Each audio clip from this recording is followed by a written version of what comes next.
And welcome in, Gyms and Gymettes, to another exciting edition of No Substitute for Sports. I'm your host, Nick Johnson. This is episode 29.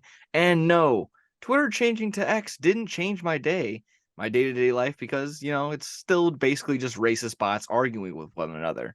But you can still follow us on Twitter, or X, at Degenerates. Thank you very much. Thank you as always for tuning in to the No Substitute for Sports on the Degenerates Network YouTube page. If you're just stumbling upon us, hit that subscribe button only after you hit the like button, and maybe, share us around, tell your friends, tell your dentist when they got all that crap in your mouth and they're always throwing a bunch of questions at you. Just mention us. Try, I suppose. I don't know, to make up something fun. You can always follow us on Twitter at The Journals, like I mentioned earlier. And every Friday, 1 p.m. Central, I go live on twitch.tv/SportsTownShy for No Substitutes for Sports Live, cleaning up anything we don't get to here and some possible breaking news. Either way, check us out anywhere and everywhere. Thank you again. Plenty to talk about today. The MLB trade deadline concluded a few hours ago, and we're going to be grading anything and everything the White Sox and Cubs just did or didn't do, as well as taking a look at around the league to determine winners and losers from the deadline. Next, going to be continuing our NFL divisional preview with our breakdown of the AFC East, biggest games of the year for those teams, best bets, and tons more to get to in that preview. Got some contract extensions, a trade request from running backs, and a bunch of visits to clean up in the NFL Newswise segment. So plenty to stick around there. Finally, thoughts on the recently released Cody documentary by the WWE and the SummerSlam card. We'll be previewing that as well. All that, tons more in between. But before we get underway, let me introduce to you my friend and co-host, the founder and CEO of FatCat_Streams. And that's with a Z, Mikey J. Fatcat. How are you doing tonight? I'm doing great, man. Great intro per usual. And yeah, it was a great day. The weather was nice, not too hot. It was a nice Been pretty warm solid these weather. last couple of days. It was really humid when the national convention was here. It rained a little bit. Now it's been a easy breezy, little cool over the weekend. Was Yeah, able it to felt enjoy the like flea market, so that was fun. we were back in Florida for those past couple days. It It was was so muggy. humid outside. It was crazy. Yeah, but happy to be here and yeah, always ready to get going, man. Oh yeah, absolutely. I know you're just coming back from the theater like you usually are. I know you enjoyed some more cinema over the weekend. You got some movies to That's review for us. yeah.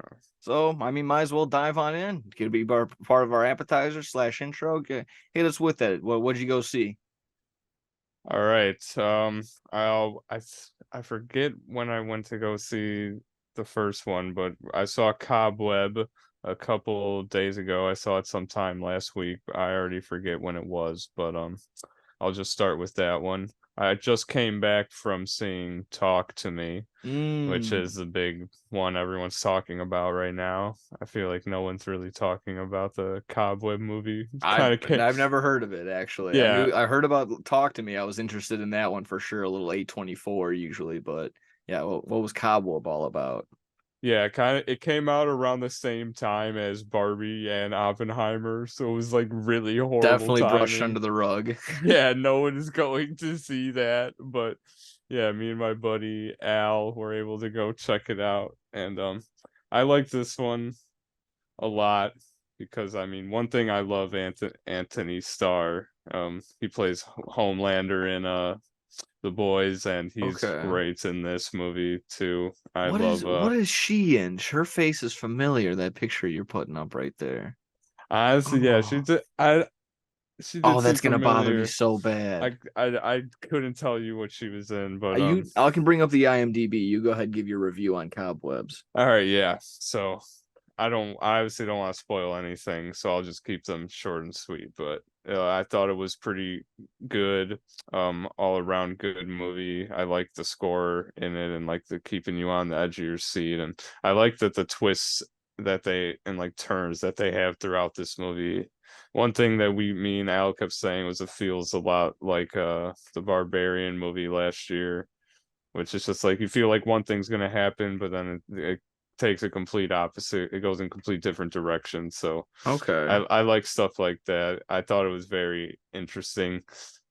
The one thing that I thought was wasn't the best was the ending, which that's one thing that kind of matters the most. But all in all, I thought that it was a good movie, definitely worth checking out. Yeah, Anthony Starr, and I don't know this girl's name. I wish I did. Maybe you'll probably I find have it, it. but I think I have it right here. Lizzie Kaplan. She played Carol. Was that yeah, okay? So that was okay. her. I'm looking at other stuff she's been in, and I think I may have seen her. You may recognize her from Party Down, which is a show on Showtime, I believe. Fatal Attraction, another TV show. She was in The Disaster Artist. That was the one with Kevin James and Seth Rogen. Hmm. And I guess she was also in the Cloverfield movies. I don't. Okay. Yeah. Oh, she was in the League a couple episodes. So that's maybe how I remember her.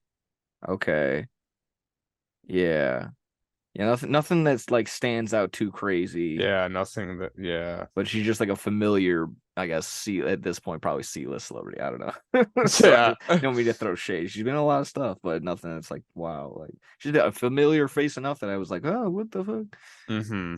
So yeah, overall, not too bad. You said yeah, going a little bit on the Yeah, I liked it. I think it's worth checking out. Like, there's a lot of good movies coming out right now, which is awesome. And I don't want it to get pushed under the rug because I don't think it's like bad in any sense. I feel like it's definitely worth checking out if you get a chance, if you're a horror fan. And then I'll get into Talk to Me next. But yeah, this one definitely worth checking out. I feel like I don't want to give too much away, so I'm trying to feel like if I can just give like a quick plot synopsis, but it's basically just like the main character is a kid in this family, which these are the two parents, and they're very strict.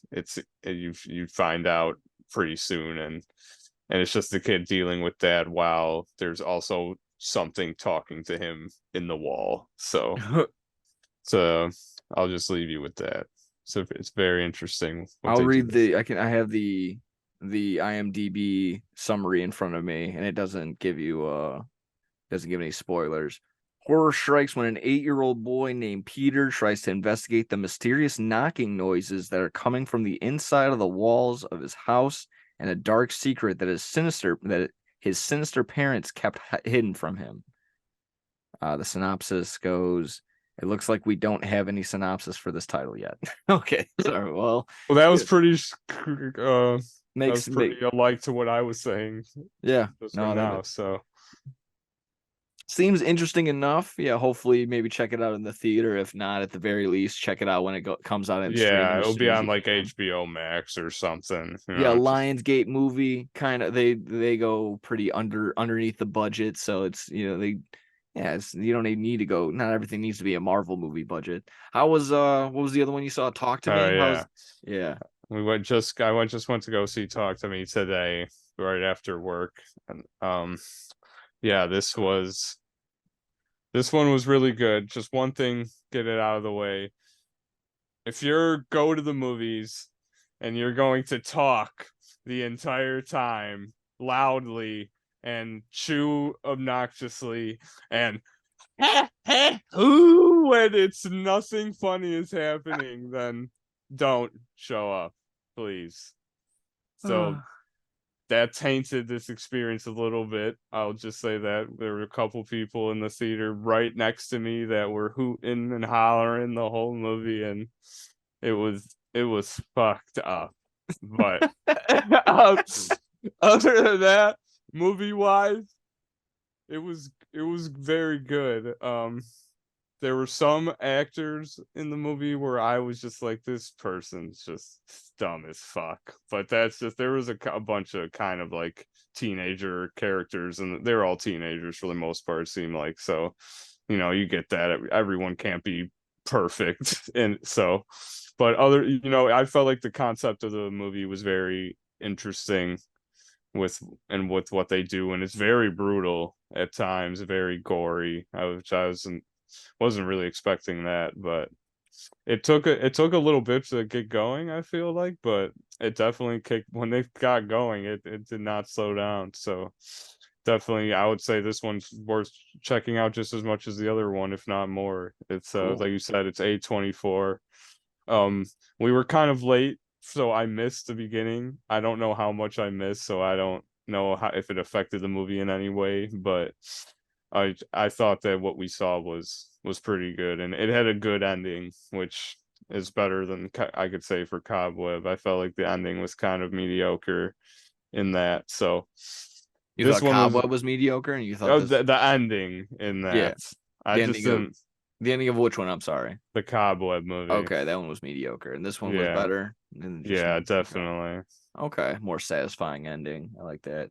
I got this one synopsis in front of me as well. When a group of friends discover how to conjure spirits using an embalmed hand, they become hooked on the new thrill until one of them goes too far and unleashes terrifying supernatural forces. Hmm.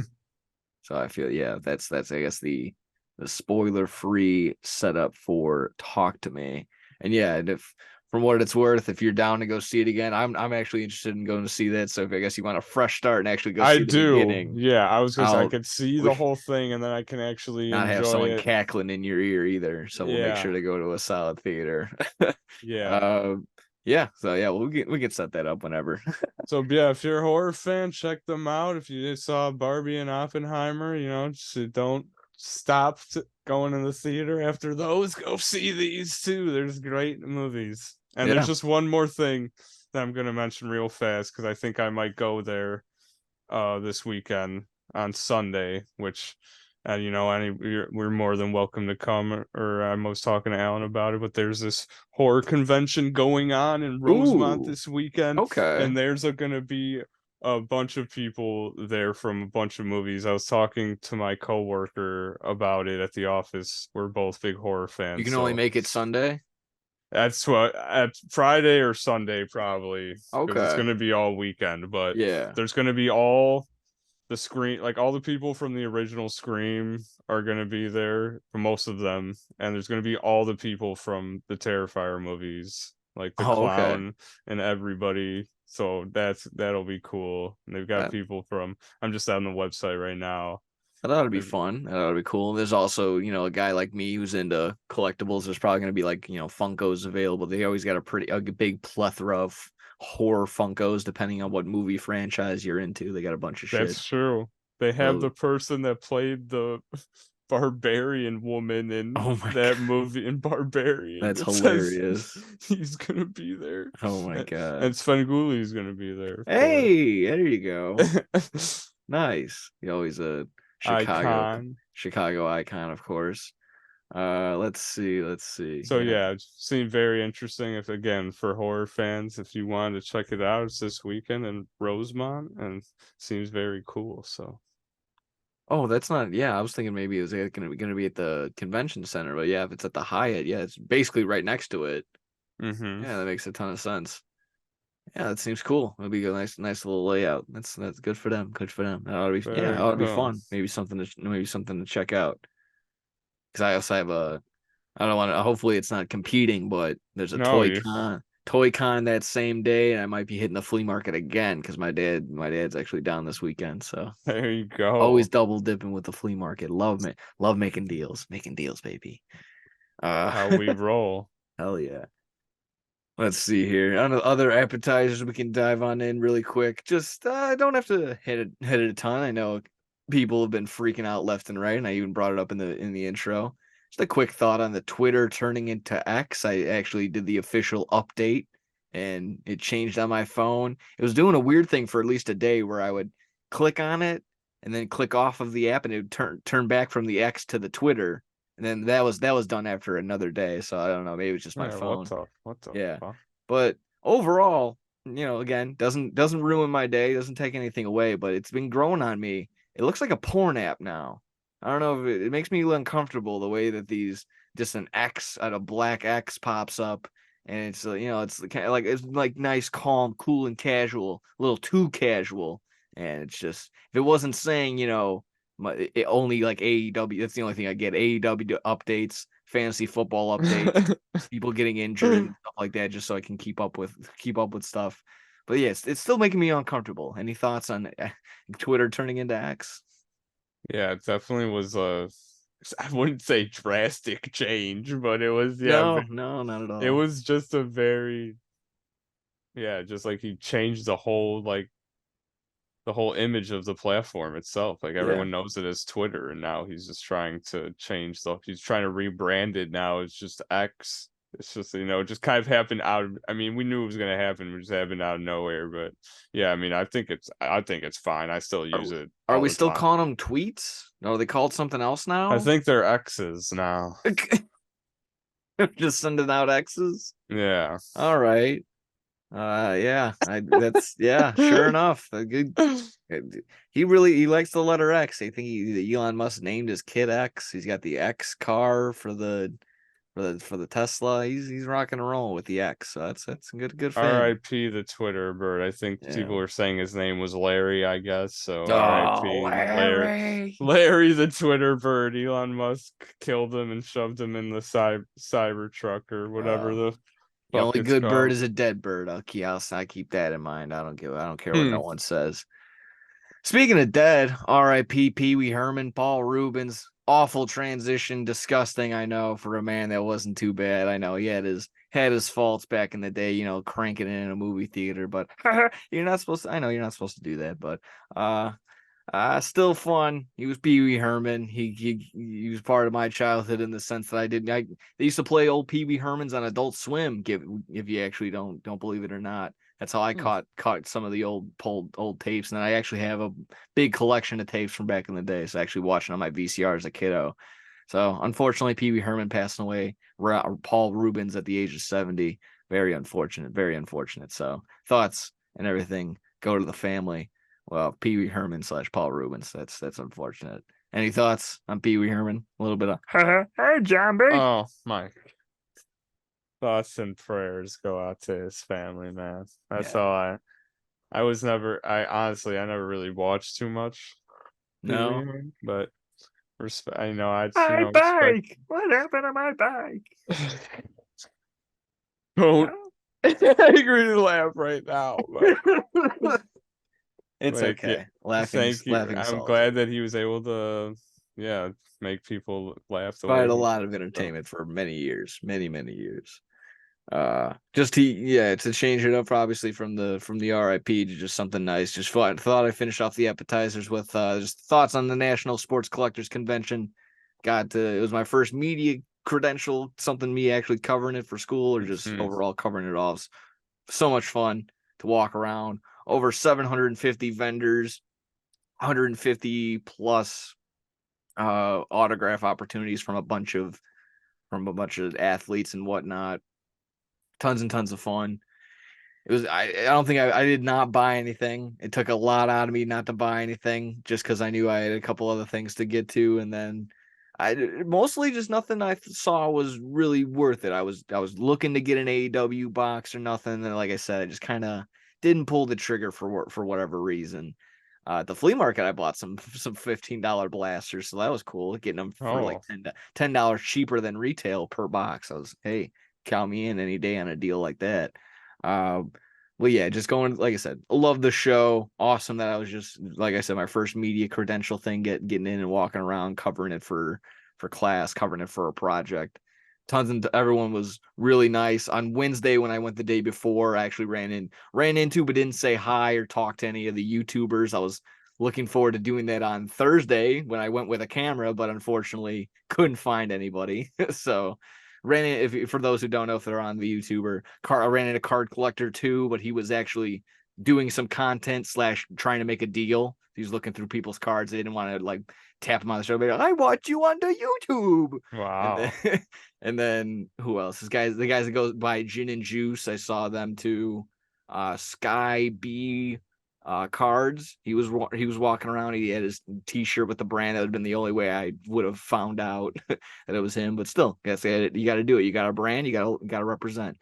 If there's anybody else, the Card Breaker. I think that's how he goes by. Either way, tons of nice people, tons and tons of fun. Didn't run it. It was a it broke the national convention, the sports collectors convention record. They don't keep it to the public what the number was, but racked in over 100,000 people coming into the show over the 5 Wow. days. So broke the Anaheim record that was in 91. I was just looking at an article that said that. And then the third record was held by Chicago again from just a couple of years ago, from either 2018 or 2019 or something like that, whenever they were here last. So pretty cool that Chicago can just, keep rolling out and keep just having a solid sports collectors convention. And then the last thing I'll say on it, keep your fingers crossed. They held a meeting to have the 2026 collectors convention, hopefully back here in Chicago. It's between Chicago, Atlanta, and Atlantic City. As cool as the sports collectors convention is, I probably wouldn't go out of town for it unless I'm making content and actually getting paid for it. So hopefully it just stays here in Chicago. That's the only thing I'll say on it. Like I said, pretty cool on it. Last little thing on sports cards and anything, people keeping up in that news. Panini landed an NIL deal, their first one with Archie Manning, little Archie. So I didn't get the full details on it, but a solid name if you can live up to the potential, and being a Manning, still pretty cool. So solid on Panini for landing an NIL deal. I think they had a 1 out of 10 exclusive national convention cards for Arch Manning for that very reason there. Tons of exclusive shit that dropped there. And then, just unfortunately, I missed I think Saturday was a big Upper Deck / AEW event. And that was the only day I missed, basically. Oh, wow. I think Sky Blue was signing, doing a free signing giveaway and stuff like that. But yeah. Are you kidding me? Yeah.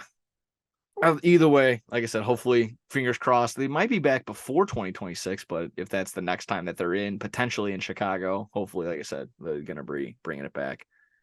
It's always between here, like New York, and I guess Atlanta, and I guess Atlantic City, so still rocking and rolling. If you're good on appetizers, if you're good on everything else, we can dive into some big actual MLB transactions news, and then after we do that, get into our AFC East preview. Ready to rock and roll? Yeah, let's do it. Awesome. Want to start off? We can grade, just the Chicago teams, and then we can get to everyone else, just trickle down. I'll say this. I just want to get this out of the way, and then you can give your thoughts as well. I loved, a couple names, definitely a few names hurt over the few time, but I loved what the Sox did. This is what we need. This is what the Sox needed to do. Glad they did not give away Dylan Cease. Glad they held on to Luis Robert. Glad they held on to Vaughn. 3 out of the 4, pretty good. They gave away Jake Berger for potentially what everyone is saying, which is why I'm content with it for now, that if Jake Eder pans out the way that the White Sox want to, then this might be a big lopsided trade on the White Sox side for them to get this big deal done. So love that. Everything the White Sox got in return was just good prospects. Trace Thompson, welcome back. Klay Thompson's brother, and a ton of deals. Let me think off the top. 6 pitchers traded, and then Jake Berger sent away. The White Sox also acquired somebody from the Rays for a cash consideration. I forgot what his name was. So some pretty solid moves. Again, everything, if you look at baseball analysts that are doing reports and they're doing all their grades on every single trade, it averages anywhere between a B+ and a B-. So averaging a B for every single trade that the Sox made. That's pretty solid. Again, for having 7 trades being made over the course of these last 4 or 5 days. I like that. As much as it is disappointing that the White Sox should not be in this position. They shouldn't be 20 games below 500. They should not be 11 games out of the division. They should not be trailing the Detroit Tigers in any sort of sense. But you can't go back in time. So you got to deal with what it is now. The White Sox getting the prospects that they did, getting switch hitting Edgar Quero from the Angels, getting Kai Bush, who could potentially fit into the rotation next year, getting guys that aren't right now jumping off at you and saying that they're going to start right now this second. But, give them some time. They can most likely be in the starting position, most likely in the starting rotation next year. I can live with that, knowing that, these next 2 months as White Sox fans, we're going to be upset and just, most likely watching whatever else you might be wanting to get into. Probably, maybe I'll actually spend some time and get into Raw and SmackDown instead of wasting my time watching the White Sox or something else. That's a big stretch, but either way. just want to, like I said, I'm overall okay with a lot of the things that they do. I'm not going to sit here and jump for joy. I want, obviously these prospects need to pan out, and it's just gonna be the waiting game. So again, upset that the White Sox are in this position that they are, content and happy for the most part with what they did. And again, on the part of Jake Berger, that's what I'll wrap up with, and you can give your thoughts. I feel like I was rambling on for a minute. Jake Berger giving up for what it's worth. Like I just said, if Jake Eater pans out like he does, it's going to be a big lopsided trade. He's got 25 home runs. He's third in the AL in home runs, 48 RBIs off the top of the dome. I think that's how much he has. It's again, blasphemous might be. It's replaceable. It's possible. There's other guys that have done similar things like this. If you look back at all his actual home run numbers, 17 of his 24 are at home. It's a hitter's ballpark. You got to hit home runs where you're playing at, but a lot of them at Kaminsky at Guaranteed Rate Field. And then I would also bring, if you're like I said, if you're looking for a comparable name, something to be like, oh well, this, that, and the other, I would bring up like Matt Davidson, who was cranking 25, almost 30. Oh, I think he actually did reach 30 home runs back in 2017, but I don't even think he's playing currently this year. So just it's guys like that who can go off for a year. And I'm not wishing that they just completely fall off a cliff. None of those guys that were traded between Graveman, Lynn, Joe Kelly, Lucas Giolito, Ronaldo Lopez, Middleton, I hope they all prosper, do well, and actually hopefully get into the postseason in some sort of way.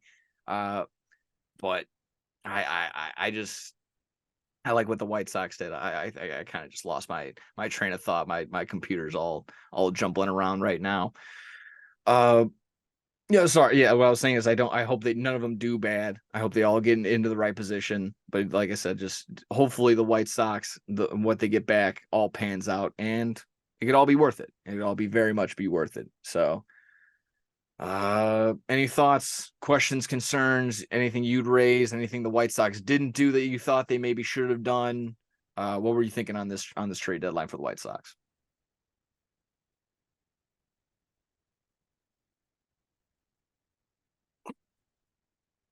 I just I don't know too much about prospects and all of that stuff, which is what the majority of what the Sox traded for, I feel like. So I mean, I was listening to your recap, and I mean, it's that pitcher. It seems like if he's actually good, then that'll work out great. But it's just very upsetting, being when we were just at the playoff game a couple years ago, and Yeah. this just seems like it's just like now we're gonna be horrible for the next who knows how long, and it's just like great, it's like at least we got to be at the one game that they won in the playoffs, but they were losing, by the way, until fucking I think Elvis Andrus hit a grand slam. Nope, Leori Or it Garcia was with a 3-run Garcia. home It run. was We'll always Garcia. have that. We will always have that. We're That still was paying Leori awesome. Garcia, and he's nowhere to be found. I mean, listen, we got in return, we got the first trade that the White Sox made for Edgar Quero and Kai Bush. They're number 2 and number 3 in the Angels farm system. We've actually seen the number 1 prospect come up and down and up and down. So if you want to call balls and strikes on this, we kind of technically got the number 1 and number 2 prospect from the Angels as of right now. We got a number 9 from the Dodgers in their prospect list, but you can argue that the Dodgers, a number 9 is a number 5 or a number 6 in just about any other team's farm system. So I like that, along with Trace Thompson and there was another person in that trade. I think another bullpen arm that we probably sent down. For Kendall Graveman, we got Corey Lee, who again, a switch hitting catcher, a little older and whatnot, but could potentially be in the lineup next year. Thinking off the top of my head, I don't know. I don't remember exactly what we got for Middleton from the Yankees. Again, Berger for Eater, love that.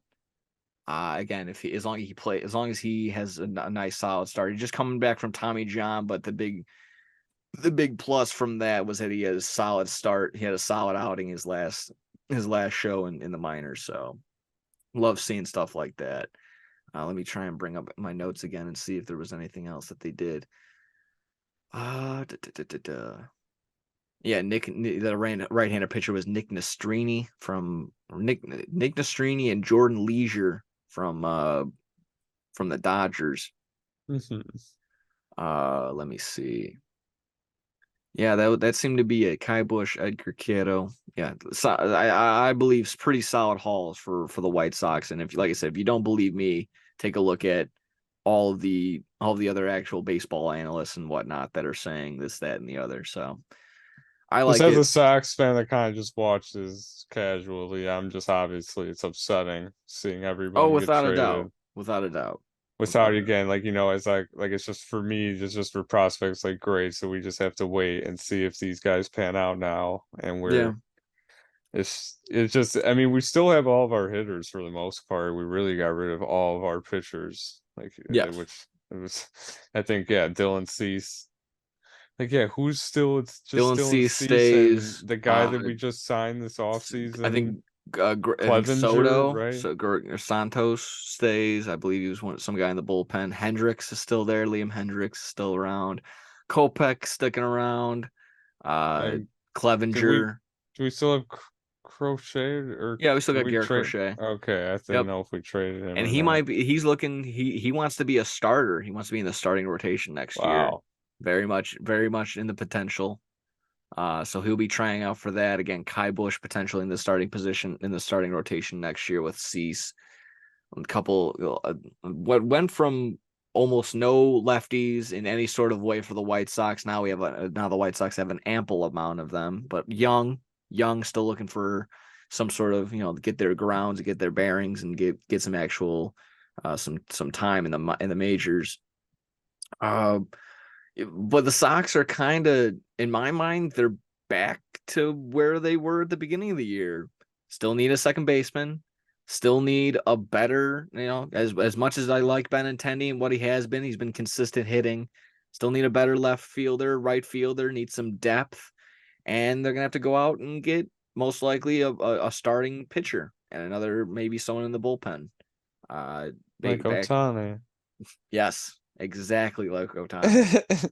The delusional Cubs fans, they saw one person on Twitter saying that they're going to go in heavy on Ohtani, so they automatically think they're getting Ohtani next year. But personally, at this point, I don't even think he's going to move anywhere at all. I don't know. No, this is why the Sox never signed, like Bryce Harper or Manny Machado or anybody. They were saving all of their money for Ohtani to become a free agent. So they're just Yeah, going to give him everything that they have. They're going to just say, sign here. You're going to give them a blank check and say, sign here, yeah, they can please. give him. Yeah, I think what was it? Benintendi, 4 years, 87 was the highest paid free agent. So what, they'll give Ohtani 5 years, 125 mil, and they say, yeah, but you'll be the number one free agent signed by the White Sox ever. You'll be the highest paid White Sox free agent of all time. Isn't that exciting? He'd spit on us. Yeah, it's bonkers. He's gonna get paid $1 billion next year. He'd get the translator guy that follows him around to spit on us. He wouldn't even spit on us. It's not worth it. We're not worth it. No, definitely not. I guess from delusional Cub fans to talking about the Cubs, that we can move on to them if you're on the White Sox. The only thing of note really was acquiring Yammer Candelario and cash for left-handed pitcher DJ Hers and infielder Kevin Made. I'm sure others can probably attest to what it is. Also acquiring Jose Quaz, who I heard over the radio was just recently a FedEx driver. Just up until a year or so ago. So good job, good for him. In exchange for Nelson Velasquez, they didn't move Marcus Stroman. They didn't move Cody Bellinger. They had made it apparent a while ago that they weren't going to move Bellinger because they went on an 8-game winning streak. still within 4.5 games of the NL Central. I know they're playing the Reds tonight, and then over the next 2 games as well, over the next 3 days as well. But They're going for the they are playoffs. going for the playoffs. I'll give them this. They might be just good enough to win the division, considering the Reds sat on their hands and did nothing, virtually nothing this trade deadline. They added one arm to their bullpen. Congratulations. A guy like Sam Mall, something like that. Oh, I don't even remember it exactly off the top of my head. And the Brewers add some lower tiered list bats, I suppose, in Mark Canha and Carlos Santana and his switch hitter first baseman. But they moved Luis Urias. I mean, are they wow. buyers or are they sellers? They got to make up their mind. I don't know what they're Yeah, doing. what? But I mean, still, last time I checked, it was at noon this morning. It's now going on 9 o'clock at night. The Brewers and the Reds were both essentially tied odds wise at plus 110 to win the division. Cubs were third at plus 650. I'm not advising. I would not put my money on the Cubs. If you want some sort of flyer to put on in that division, you're probably your money maker in that sense. But I don't think they have enough maybe to win the division if these two fall off the cliff and don't stay as consistent as they are. However, I don't even if they get in there in a wild card spot, no way, no how are they taking down the Dodgers or fucking the Braves in any sort of way. They're way too hot and so again somehow pipe dream they get to the World Series. They're not beating the Astros, the Rangers, anyone in the AL East. It's not happening. Simply not happening. So again, might be biased on my end, not being the Cub fan and not being big. I can respect it. They made the move that they wanted to and very much in contention. Just maybe like I said, jealousy on my end, being the White Sox fan that I am. We should be flip flopped. Maybe White Sox should be doing a little bit better. Hmm. But it is what it is. I'll just say this again that Marcus Stroman, brutal. Should have traded him when you could. Marcus Stroman over these last 3 starts, ERA over 9. Oh, Brutal. I don't think Justin oh, Steele, he's going tonight. I don't think Justin Steele and what's left of Kyle Hendricks can take you to a deep postseason run. But that's just me. That's just me. I'm just some Momo with a podcast in his house. So whatever you want to do. Any thoughts, grades, anything to take away from the Cubos? Anything they did do, didn't do? What are you making of these guys? Any hope? I know. Obviously, we're White Sox guys, but if you were a Cub fan on that sense, it's even wrong saying that. But would you have any sort of hope on this end? yeah. I feel like them not trading as their top player shows that they want to make a run at this, and that's kind of what they said. And it kind of starts with this series. I mean, they've lost the first game against the Reds. I mean, these games are very big right now, these divisional games. So the Cubs need to win this series, and They're not must win games just yet, but if they do lose 3 out of 4 to the Reds right now, and then I don't know off the top of my head, they got maybe a series against the Braves coming up or Toronto, excuse me, and then another 2 against the White Sox. If they don't cap, they just got that 8-game winning streak. If they turn around and lose 6 out of the next 10 or something like that, 7 out of 10, they're back to where they started, and then they just kind of screwed up everything that they could have done at the trade deadline. hmm, wow, Yeah. yeah, But that's just me being pessimistic on the side of the Cubos. I don't see it personally. I don't see it. Like, I wish someone could turn around and say, you know what? No, you're wrong. Brett Morel is going to do this, and Candelario, he's going to turn around and have a fantastic season. But Seiya Suzuki has been on a milk carton. They just DFA Trey Mancini, and like I just said, Marcus Stroman, 9 ERA over these last 3 when he was going to be your big guy. He was supposed to be interviewed and whatnot, and he completely no-showed what something that he was supposed to do with the media just this past couple days. So maybe just a mental midget in that sort of sense. He can't really stick to the bad press, only to the good stuff that he wants to dish out. But it is what it is. I don't know. Like I said, it's kind of hard. Like I said, me being a little you being the White Sox fan, you could sit there and say what it is, but I don't see where it's coming from. I don't get it. They didn't make the big Max Scherzer move, Verlander move, or even like getting a decent bat. Like I don't know. I really don't know. Well, we wish them luck, man. I don't wish them luck. Fuck the Cubs. I get the Reds to win the division at plus 1700. Fuck the Cubs. Fuck that. Reds all the way. See red. Go Reds and go Bulls. Let's see. Other moves around the league we can get to. Obviously, like I just made mention to, Max Scherzer to the Rangers. This was the good one for cash consideration, and this one trading off to the Mets for Luis Angel Acuna, the brother of Ronald Acuna Jr. Rangers also snagging Jordan Montgomery from the Cardinals, along with Chris Stratton in that same little deal.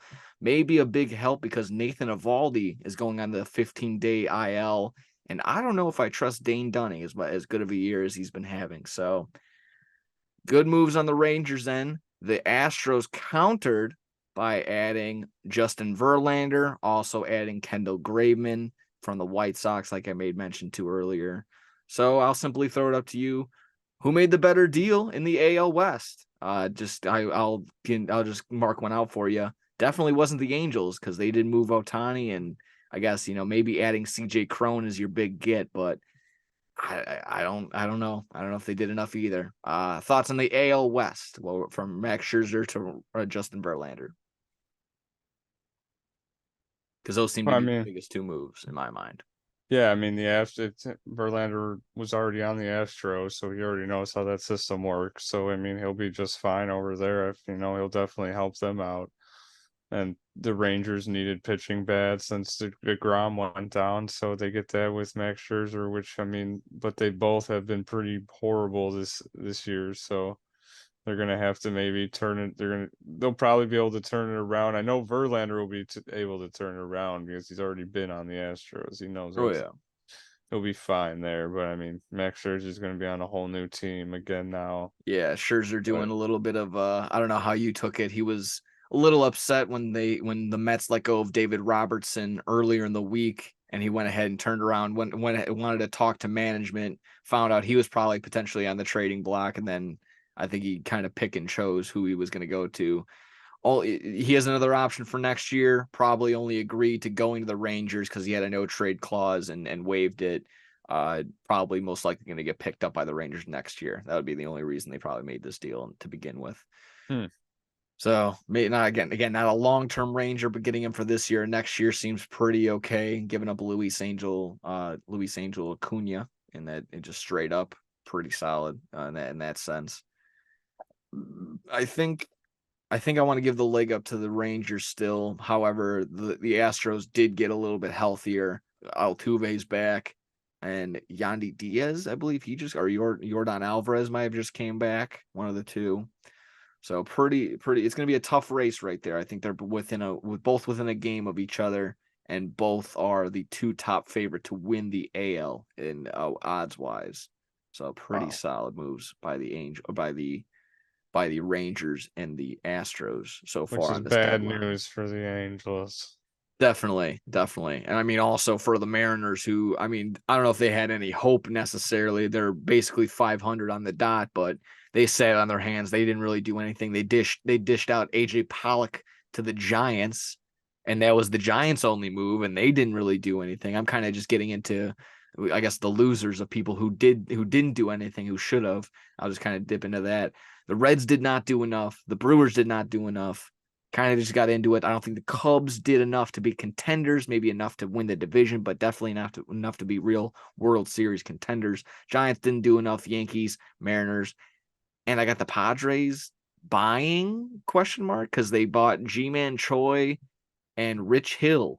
Rich Hill, the oldest man in the league right now, and I guess with them two, a combined age, I would think off the top of the dome, well over 80 years old. Something around there. G-Man Choi is not a young and spry kid anymore. Very slow too. I don't know. All I know is for sure is that my Pirates bold prediction is completely dead. Whether or not O'Neal Cruz comes back, and they should probably just shelf him for the rest of the year, not even worry about him getting hurt or anything like that. So Pirates on the down end. So yeah, Reds didn't do anything. None of those teams that should have. Oh, I'll even throw in the Orioles. The Orioles settling for Jack Flaherty. I know they were going for basically all the guys that I made mention to earlier, trying to go for Scherzer, Verlander, and even Dylan Cease, all off the table. Couldn't get to him, or they were traded beforehand. So I guess they had to settle with Jack Flaherty from the Cardinals. Not the worst, not the best, but definitely if you're an Orioles fan who they've first time in 20 some odd years they've been in any sort of contention or really doing anything special. I mean, maybe 2007, 2008 with Manny Machado and Andrew Jones. But again, it's similar in the White Sox sense. The Orioles could have spent, and they just sat on their hands and didn't do anything. They should have went out and actually got someone worth more. Should have spent a little bit more money. But I know Verlander was rumored to not want to go to Baltimore. I don't know. It's all over the place. Tons and tons of names, tons and tons of teams that did stuff. I can just rattle off a bunch of other stuff. In my mind, let me see. Underrated trades that are going to go by the wayside. Very underrated, and I don't think it's going to make a huge impact. But of course, when these guys are in the postseason, it's going to be good depth for them and a guy that can get on base no matter what. Nicky Lopez from the Kansas City Royals to the Atlanta Braves, solid moves for the Atlanta Braves. Again, just adding to them being already 30 games above 500, solid move right there. And then Aaron Savali from the Guardians, who are only a game out, who are still adding and subtracting for some reason, giving away Josh Bell to the Marlins.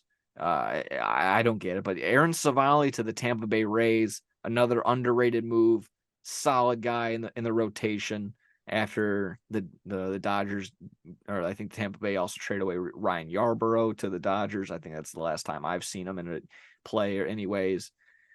Crazy. Today was crazy. Tons and tons of stuff like that. I'm just kind of going over a couple other moves that I wrote down. Noah Syndergaard to the Guardians. Interesting one is he just came off the IL for blisters, makes a start for the Guardians, goes pretty deep, goes about 5 2/3, but takes a 101-mile-an-hour liner off his leg, and then he's taken out later in that game. I don't know if he's going to be on the IL, but again, just pretty tough break, just coming off of the IL some odd days ago for blisters, and you're getting taken out of the game just your very next start afterward. Already made mention Brewers to get Mark Canha and Carlos Santana. Tommy Pham to the D-backs. The D-backs also trading away Andrew Chafin again. I don't. Are you buyers or sellers? You got to decide. Andrew Chafin's a pretty solid arm, and has been in postseasons and has the experience. So I don't know why you would do that exactly. And again, Josh Bell to the Marlins, Jake Berger to the Marlins. So the Marlins going out and getting bats because they can't necessarily. They've been very good at getting pitchers and developing pitchers, but not very good at developing bats as of late. Also trading for Luis Ariz, leading the league in hitting, or from the Twins last year, halfway through last year, or no, all the way early at the beginning of this year. That was the big offseason trade. I said a bunch of trades. I said a bunch of words. Michael Lorenzo to the Phillies from the Detroit Tigers. Anything that you stuck out to you besides anything that rattled through that I overlooked? I don't know. I'll try and even bring up a couple things. I have the article in front of my face, and I can rattle off some more if I didn't get to them. No, I mean, just maybe you basically got all the top ones, and you're the big baseball guy above me, honestly. So I'm not too in on all the trades that happened, but from what you were saying, it seems like the Marlins made some decent trades. I mean, it's cool. They got 2 decent hitters with Josh Bell and Jake Berger on the team, so they'll definitely help. And I mean, again, I just know really the big name. So again, the Rangers will definitely get help from Scherzer if he can be on it, and Verlander will definitely help out the Astros just like he did in the past. So, um, yeah, I'm just trying to scroll through this article, see if I see anything that pops out to me, but yeah, it seems like all the main stuff, and you basically hit all the main trades there. So yeah, I mean, it's not. I feel like not a kind of low activity trade deadline, but In terms of star power and name, it seems like a definitely on the lot of lower trades end. happened. Yeah, for sure. But yeah, It is definitely one of those times if you're not paying attention exactly, and I mean, hopefully I'm not sounding like I'm gatekeeping or anything like that, but just if you're not in the know, if you're not paying attention on the daily, or if you're just not keeping up with stats and like I guess trying to prepare a show or whatever, fuck, I just like you're not gonna know every single one of these guys. I'm not gonna sit here and pretend like I know all these prospects. I'm kind of just learning them and regurgitating some of the stuff today, but again, still promising. And it's a couple of these guys, you just gotta it's there. It's cool. I'm just kind of like I said, also scrolling through, seeing what other teams. I'm like what are you doing or what they should have done. Uh, Toronto, they got Paul DeJong. Bo Bichette just went down with an injury literally last night, so that put a big damper on them trying to be big buyers or sellers. But ended up, like I said, replacing Bo Bichette for now with a solid veteran shortstop in Paul DeJong. And obviously, maybe the Cardinals should have sold off some better pieces. They have Arenado. I guess they have him for a couple more years and could do that, but it could have probably sent off Arenado. Should have maybe sent Goldschmidt off somewhere else. Uh, I can't think of any. Yeah, no one really else in the Cardinals. They did okay. But yeah, those two big names right there. They were on the chopping block. They didn't go. A lot of names that were there, but ended up just being held on by squads that think they're still in the running. Like I said, Cody Bellinger, Marcus Stroman, held on by the Cubs. Otani, obviously being the big name, being held on by the Angels. Uh, People have argued, and that maybe just me being deep in the bellows of X/Twitter. People like they should have moved Trout if he was healthy. I'm like, that's kind of insane. That's kind of crazy, but that wouldn't go with the same narrative that the Angels are already outputting. And again, maybe just one that happened weeks and weeks ago, and it might be brushed under the rug, and maybe not a part of the trade deadline talk. But I still think the Rangers acquiring Aroldis Chapman from the Royals some 3 weeks ago now was probably one of the bigger moves too. That's the Rangers bullpen is deep. It's gonna be tough. And that's what they needed. seeing as how the White Sox are still currently losing right now, top nine, probably about to lose this game right now, 2-0, proves to me right now that this pitching staff is pretty tough. Only getting 3 hits from the White Sox today as of right now. Tough one, tough break. That yeah, maybe like I said, I can quickly go through again the article just to make sure I didn't pass over any big ones. Josh Bell from the Guardians to the Marlins, like I made mention of that. I think you Um, got I'm looking at it. Yeah, I was looking at it. I think you got everything.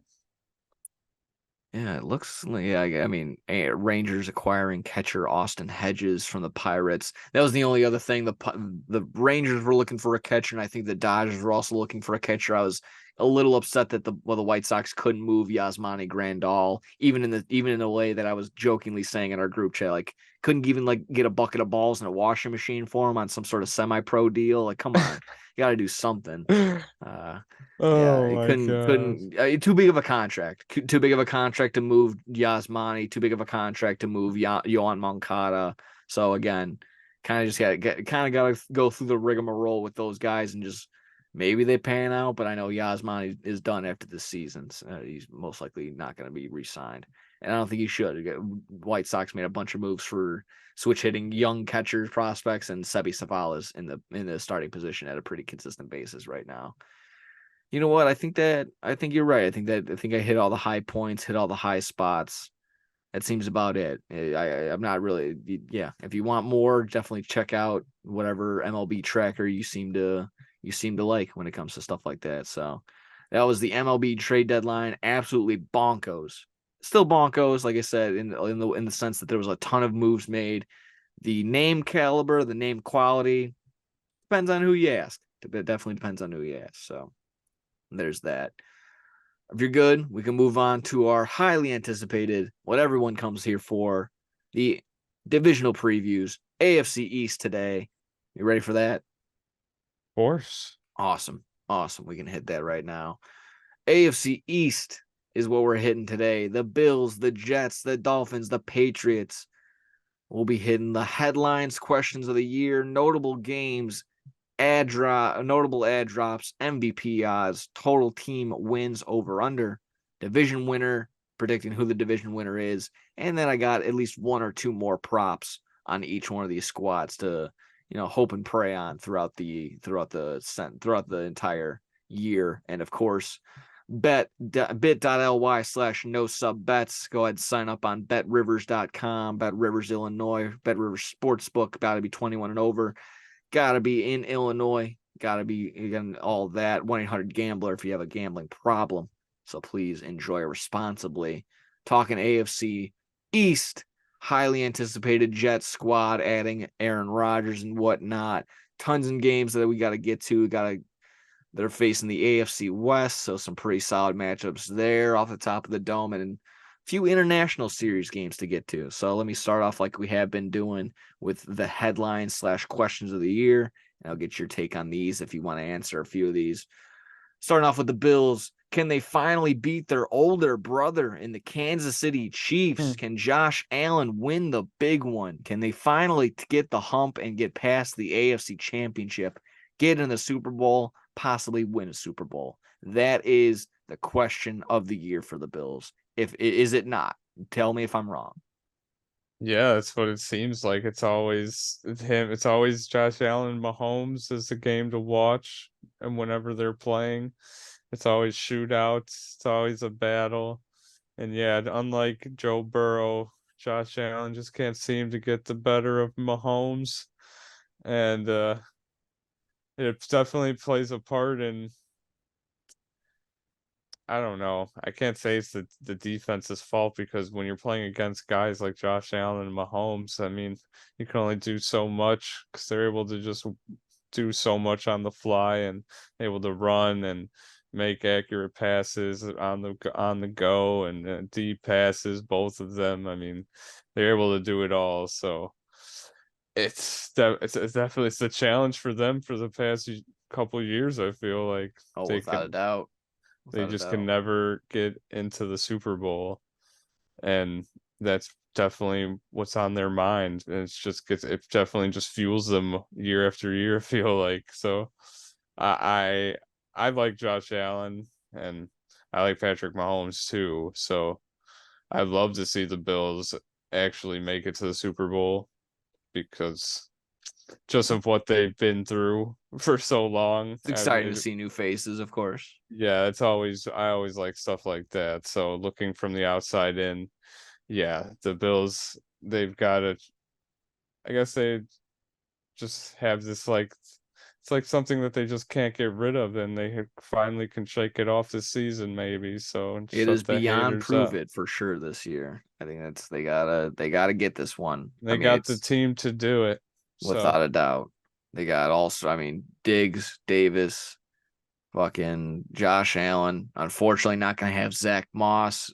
Season ending torn. I believe he tore his ACL on a jet ski incident. oh, A jet ski, a rogue jet ski, or someone on a oh jet ski no. ran into him and messed up his ACL, LCL, and basically he cooked him up for the entire year. So it's gonna be Jalen Cook, Dalvin Cook's brother, and what's left of Devin Singletary if he's still there. I think they'll be taking the snaps. But I mean, Josh Allen is also pretty avid on the ground too, so he's gonna make the That is rounds. not good. No, not at all. Bill. I mean, but that was always seems to be the thing with the Bills. I mean, when the Derrick Henry rumors were coming around, it was like, hey, they should maybe he should go to the Bills. They need a running back somewhat to put. That's the only thing that seems to be missing. But I don't know if that really puts them still over the hump too. Let's see. Enough to win the division maybe, but we'll get to that. Jets, Jets. Can Aaron Rodgers and the New York Packers, I mean the New York Jets, live up to the expectations simply? Yes. And then what are those expectations exactly? Is it as high as a 10 Super Bowl. plus wins. And exactly, are you just setting the mark at 10 plus wins, or just meeting their win total, getting into the playoffs? What the expectations are, I don't know. Again, we'll get into the win totals. I got pretty high ceiling of wins potentially, depending on if they're just healthy and everything clicks. But it could be pretty disastrous, honestly. If not everything on How everything can on it? paper, not everything is good as How good as can it it be goes. disastrous? They I have mean, Aaron Rodgers. there's potential for injury and whatnot. If Zach Oh, Wilson gets back at the helm, I don't see the oh New York no. Jets getting into the contention. It would just be a repeat of next year, simply like that. But again, can they live up to expectations? I know the Yes. unbiasedness of you says they will live up to the expectations. Dive in. What? Unbiased. um, I think they're going to win the division There we this year. go. Again, Want it? Love it. Love I hearing that love, now. I love Let's Josh go. Allen and stuff. I was hyping up the Bills and whatnot. You know, again, I say I'd love to see, if they made it to the Super Bowl, It would be cool. But nice. I didn't I know say they you're. would. The Jets are winning the AFC this year. I'm saying it right now. The entire AFC. Yeah, they're Oh gonna be my in the Super goodness. Bowl. Just look out, Holy Mahomes. holy Look out, crow. Josh Allen. Look out, Lamar Jackson. You're all cooked. Aaron Rodgers, guess what? I'm saying it right now. He might win MVP this year. Ooh, It here we might be go. this might be another MVP season from Oof. Rodgers. I think Garrett Wilson is going to be maybe not an exact replica of Devontae Adams, but I think that Aaron Rodgers is going to turn him into a star number one receiver, and we were seeing signs of it last season. And you know, you cannot deny Aaron Rodgers. I've been seeing the clips of practice and everything, and Jets fans are ecstatic. I can just tell they've never had a quarterback like this for the past decade. So I can't imagine how it feels to watch Aaron Rodgers now in practice. But he's going to elevate the offense to such a new level. Their defense is already top tier. They didn't lose anybody. They just, they're just improving. And now they're playing against Aaron Rodgers every day in practice. Iron sharpens iron. The offense and the Ooh. defense is just going to get better and better. Um, I think I don't see, like, without injuries, looking into that perspective, I don't see what could possibly go wrong with this team. They have everything that they need, and if they do end up signing Dalvin Cook too, which they've been talking about, that just makes their team even better. So It's been I beyond mean, a visit. He's been there for like an entire week, but he still hasn't yeah. gone to camp. We'll get to that. So Garrett Wilson, Alan Lazard.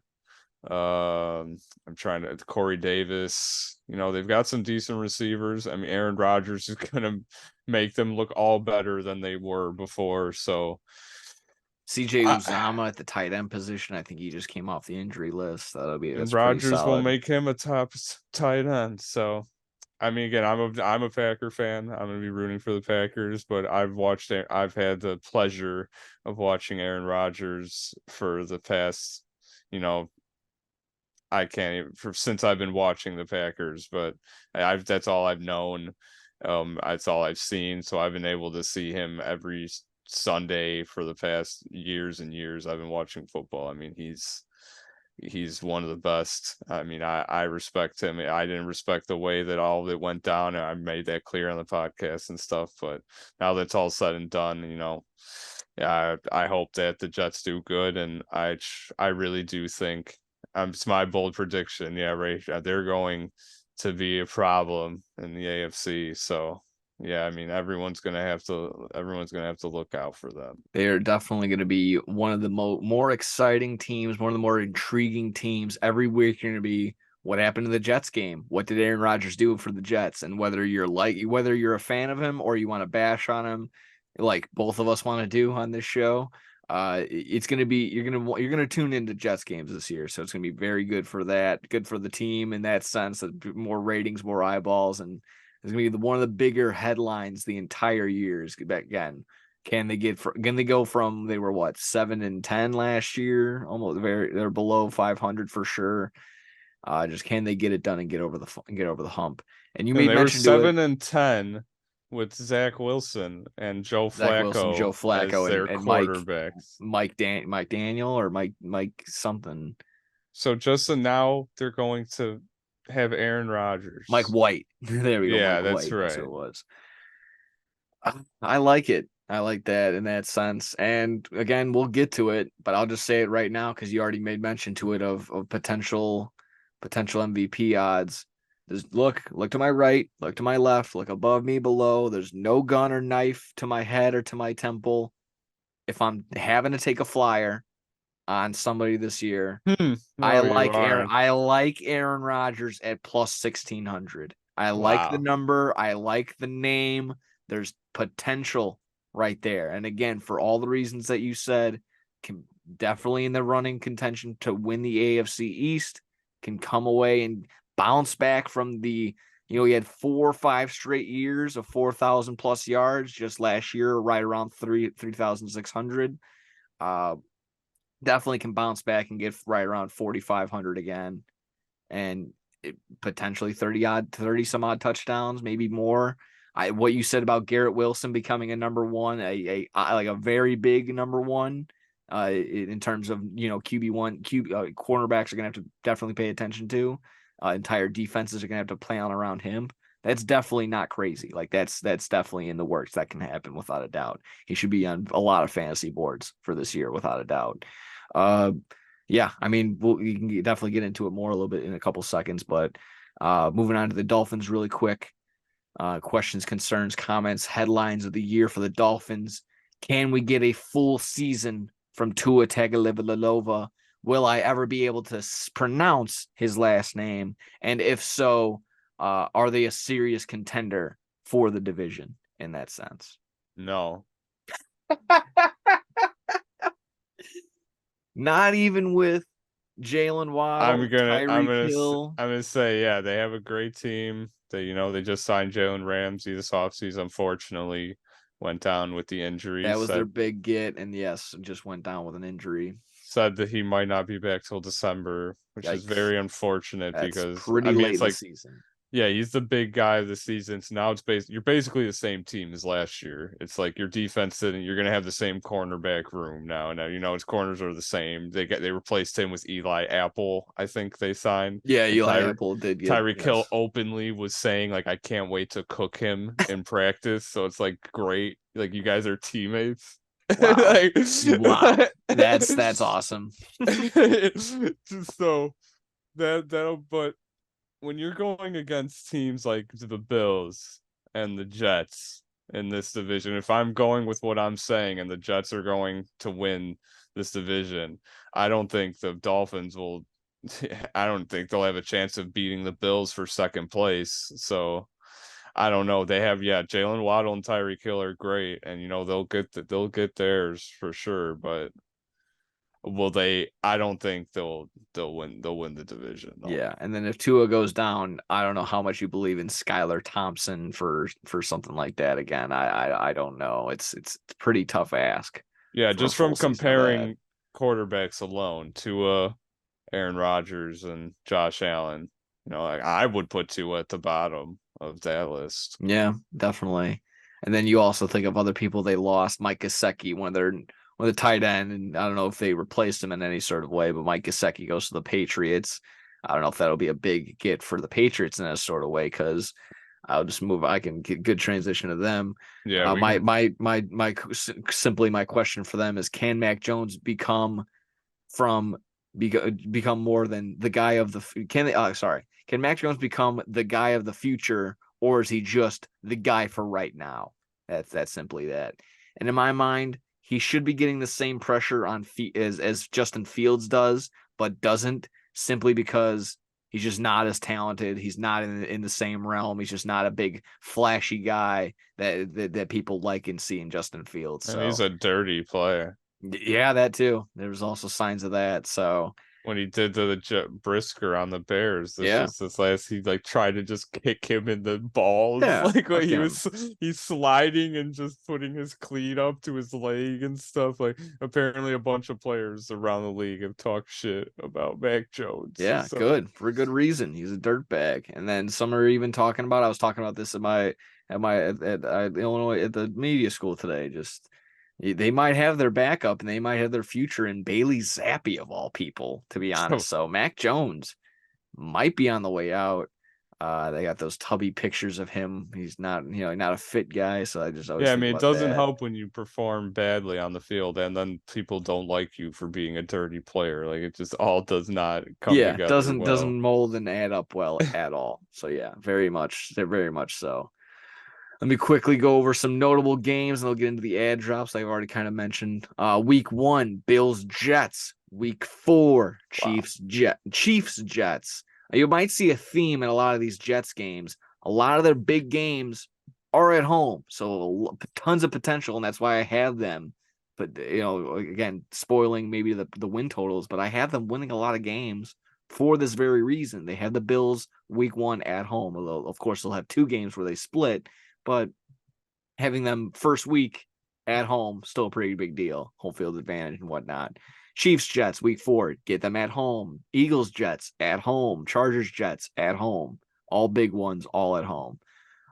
Colts Patriots in an international series in Germany. That ought to be fun. Jags Bills in London, November 8th London or call. October 8th, excuse me. Dolphins Chiefs in Germany. No, that's November 5th. Dolphins Ravens New Year's Eve. That ought to be fun one. That ought to be fun one. Bills Bengals Monday Night Football November 13th. Bills Eagles. I wrote this one down because potential Super Bowl preview. Who knows? I mean, I know you Mm. just got the Jets, but Bills Eagles potentially right there. Finally, the last 3 weeks of the Bills could be potentially huge. Bills Chiefs, Cowboys Bills, Bills Chargers, and then excuse me, not the last 3 weeks, the last 5 weeks actually. Bills Chiefs, Cowboys Bills, Bills Chargers, and the last 2 games for the Bills are divisional games. So pretty big stretch for the Bills in that sort of sense. So hopefully, like I said, on paper, everyone's nice and healthy, everyone's ready to go.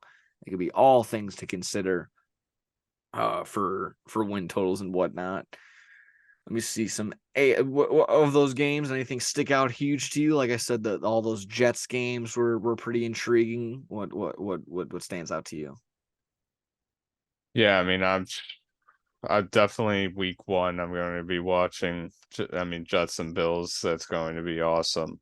It's gonna be a showstopper. Jets and Chiefs week 4. I want to see Rodgers and Mahomes again. That'll be great. Obviously, very interested in mainly the Jets games, of course, Oh, of because course, I yeah. can't wait to watch this team. But yeah, they've got some. I mean, this is a very action-packed division. I feel like so it's got some great games all around. From all of them. So Every single division game will be important for every single one of them. Honestly, like the Patriots, they might be in the basement. They could play spoiler and still they're going to still as much as Bill Belichick. This is my other question I left out. Bill Belichick on the hot seat. I think he might be very much this year. But Bill Belichick still hates the Jets with all of his heart. Whatever's not cold and dead of his heart, he wants to kill the Jets. So I think at the very least they might split the division this year. They might split their series, but the Jets can still sweep the Dolphins and probably steal one against the Bills. I would think so. Definitely in the cards right there to go 4-2, 5-1 in the division. mm-hmm. All things to consider. I can rattle through the big ad drops for each team. Mentioned earlier on the Bills side, losing Zach Moss to a jet ski accident early in this year, losing Leslie Frazier, their defensive coordinator for the year due to personal reasons. They extended Shaq Lawson, good move on them, and extending kicker Tyler Bass, always getting the kickers some notability as well. Also adding Leonard Floyd, former Bear, might be the only big recognizable name that they've added over Yeah, I this. didn't know. Oh, wow. Yeah. A couple other names for sure, but like I said, that Leonard Floyd was definitely the most recognizable, and at least in our side of things. Jets wise, of course, Added McCole Hardman, Alan Lazard, Adrian Amos, Aaron Rodgers. Like I said, minus McCole Hardman, the New York Packers are in full swing for taking over there. I thought for a second there you were just gonna name off everyone but Aaron Rodgers. Just I thought you were No, just gonna ask. I was saving him for last. I mean, honestly, just thinking about it now, I should have just named the actual Packers roster currently. Aaron Jones, fucking. Oh, then they added who's the veteran wide receiver? Right, Randall Cobb was also. Yeah, that's right. I they forgot got to Randall add him. Cobb, Alan Lazard, Adrian Amos. Yep, Aaron Rodgers. Like I said, traded away Denzel Mims for a pretty late pick, like a 6th or 7th rounder to the Detroit Lions. They didn't like the Baylor wide receiver. They got an old lineman too from the Packers, Billy Turner. Oh Jesus! Oh, did not know that. That's a deep cut. That's a deep cut right there. Fucking Packers. And then, of course, still within the NFC North, a familiar face rumored to add Delvin Cook later on as the season progresses. So, like I said, more than just a visit for Delvin Cook. He's basically been there all week, just trying to hey, just checking in on you guys. And are you going to hop into these practices? He's like, you guys are doing great. I'm going to go check in with my agent. I'll see you. Man, are you fucking serious? This team are working hard. Fun. I'm going to make sure you guys are having just as much fun in about week 4. I'll see what's going on, making sure you guys are winning. Woo. I think he really wants to play for the Dolphins since that's like his home place. But if the Jets offer him something, why not? Yeah, you gotta do what you gotta do. On to the Dolphins. Dolphins could potentially, could potentially add Delvin Cook in that sense too. Rumor mill, but they lose Mike Gesicki. They sign Robbie Anderson. They add Eli Apple and Jalen Ramsey, but Jalen Ramsey, like we mentioned, going down with an injury pretty early, hopefully getting back, like he mentioned, sometime in December. But that's pretty late in the season. That's, if I'm not mistaken, that could be as much as 8 weeks, 9 weeks. Yeah, it's pretty brutal.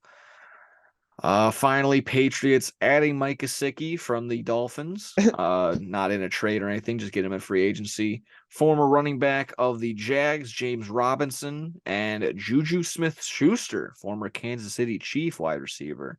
Nothing else too crazy there on the Patriots side. And Ezekiel Elliott was visiting with the Patriots. Oh, that's right. Yes. So maybe they add him for a backup to Ramondre. That'd be pretty good. Not the worst decision. Definitely not the worst. I think he ran in bad yardage wise, but he still had 12 touchdowns on the ground for the Cowboys. So can't be mad. The tread on the tires might be cooked, but he can still get into the end zone. Let's see. Already kind of spoiled it with what I might take as a flyer, but might as well go with it. MVP odds: Josh Allen, 3rd favorite at plus 800. Aaron Rodgers, 8th favorite at plus 1,600. Tua at plus 2,200 is the 10th favorite. And Mac Jones, who is behind Jordan Love, is at plus 6,000. Oh, my. Mac Jones is at plus 6,500 for MVP odds. Everybody else, Jordan Love has a better chance of winning MVP. Yes, who hasn't started a game ever.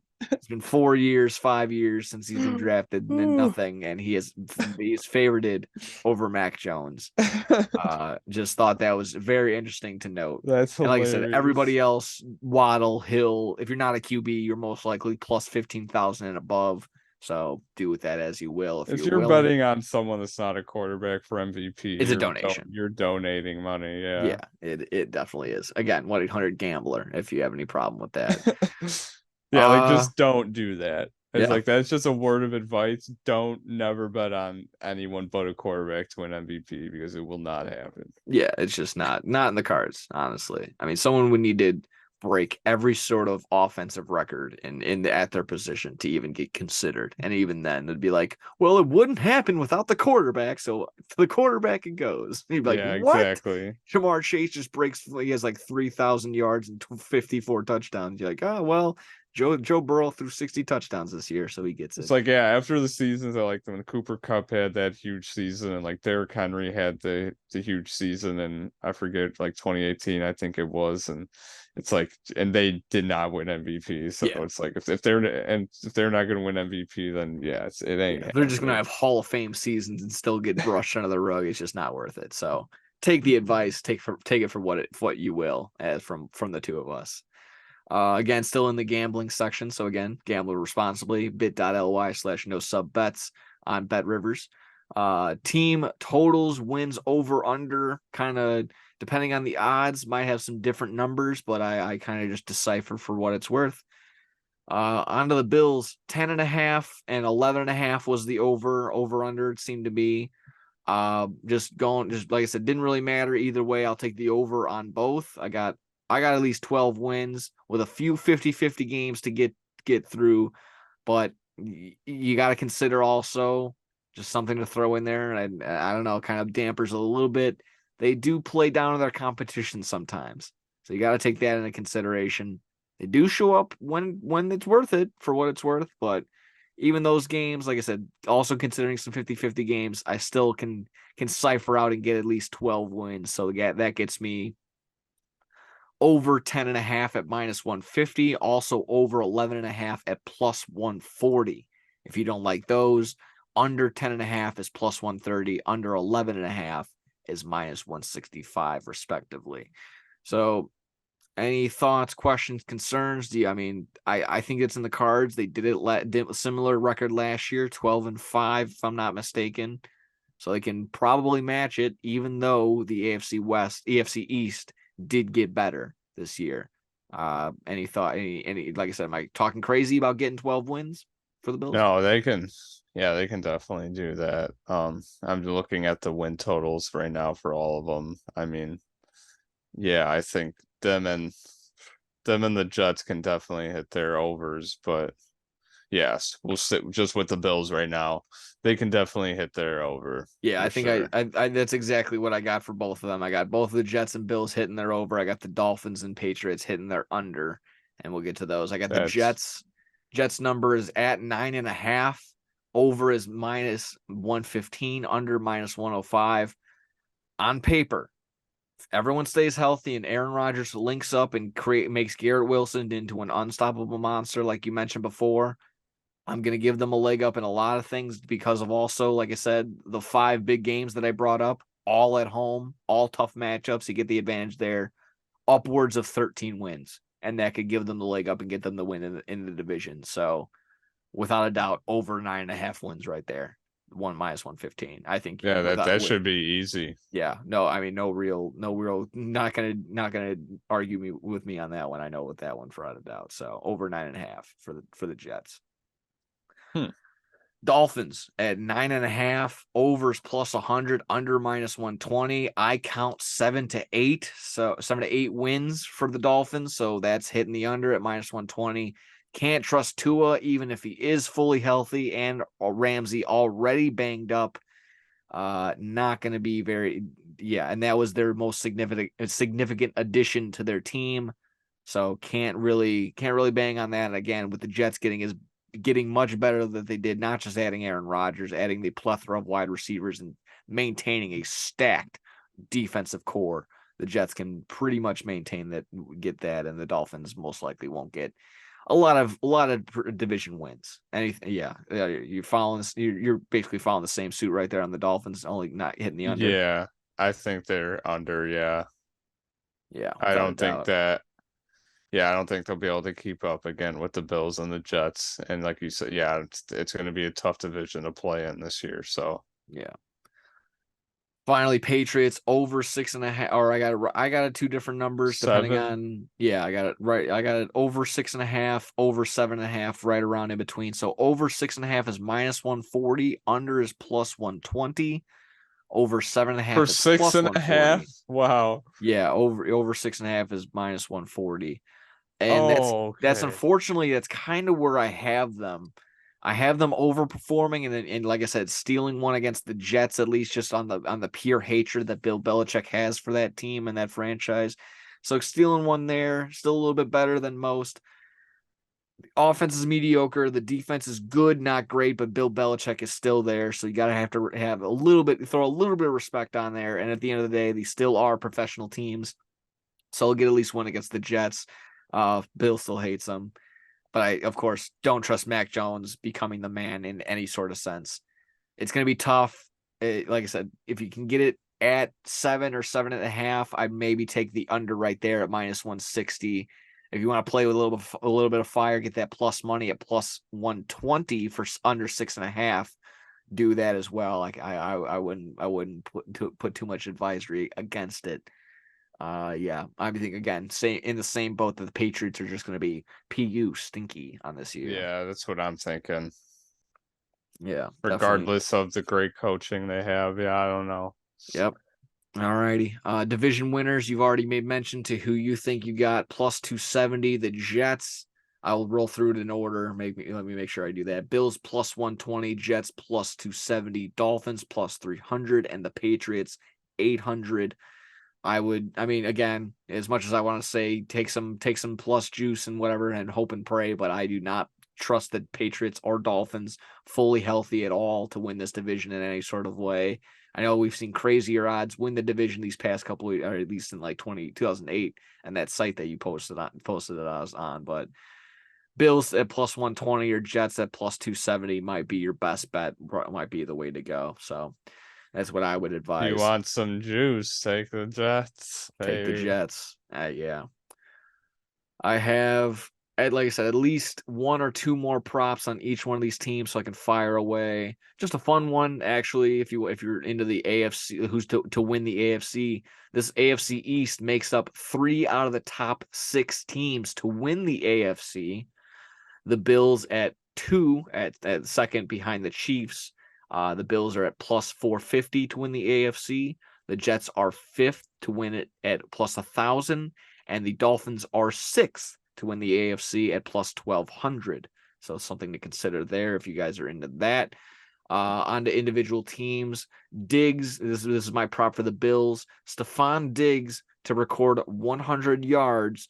Receiving in 8+ games is at +200, similar to the Chris Olave and Drake London prop that I gave out last week. It was like I said, again, in the DraftKings Sportsbook.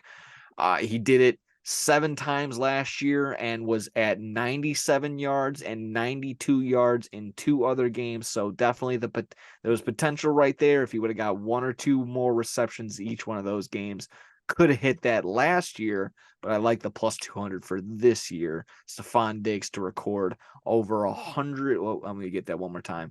Over 100 yards receiving in 8+ games this year at +200. Does that sound too crazy? Anything out of the ordinary right there? No. All right. just want to make sure I run this by you, make sure I'm not talking out of my ass or anything too nuts. Let's see. Like I said, other than the Jets to win the AFC odd that I gave out at +1,000, yes to make the playoffs at -130, or no at +110 if you're into that one. So some pretty even money. Again, if you think they're going to fall off a cliff or things are not going to click, you can still get some plus money for them not to make the playoffs. This is my one that I like, and I saw this one. It's a parlay, but it's one of those that they made together, so it's kind of a set parlay that you can that you can bet on. Aaron Rodgers 4,000+ passing yards and the Jets to make the playoffs at +160. Aaron Rodgers, like I made mention earlier in the argument, way earlier, a couple minutes ago, 4 straight years of 4,000+ yards up until last year when he had 3,600. Some new scenery and all those drugs could have taken care of the edge that he's got. Get some new threads. They know they got those throwback jerseys that they're rolling around in. So you look good, you feel good, you smell good, you might play better. So in that sense, I like those. Not to mention, like I said, the wide receiver core is absolutely fucking stacked to the gill and ready to roll for the Jets right there. So +160, Aaron Rodgers +4,000 passing yards, and the Jets to make the playoffs. Anything on that one? Yeah, I love that.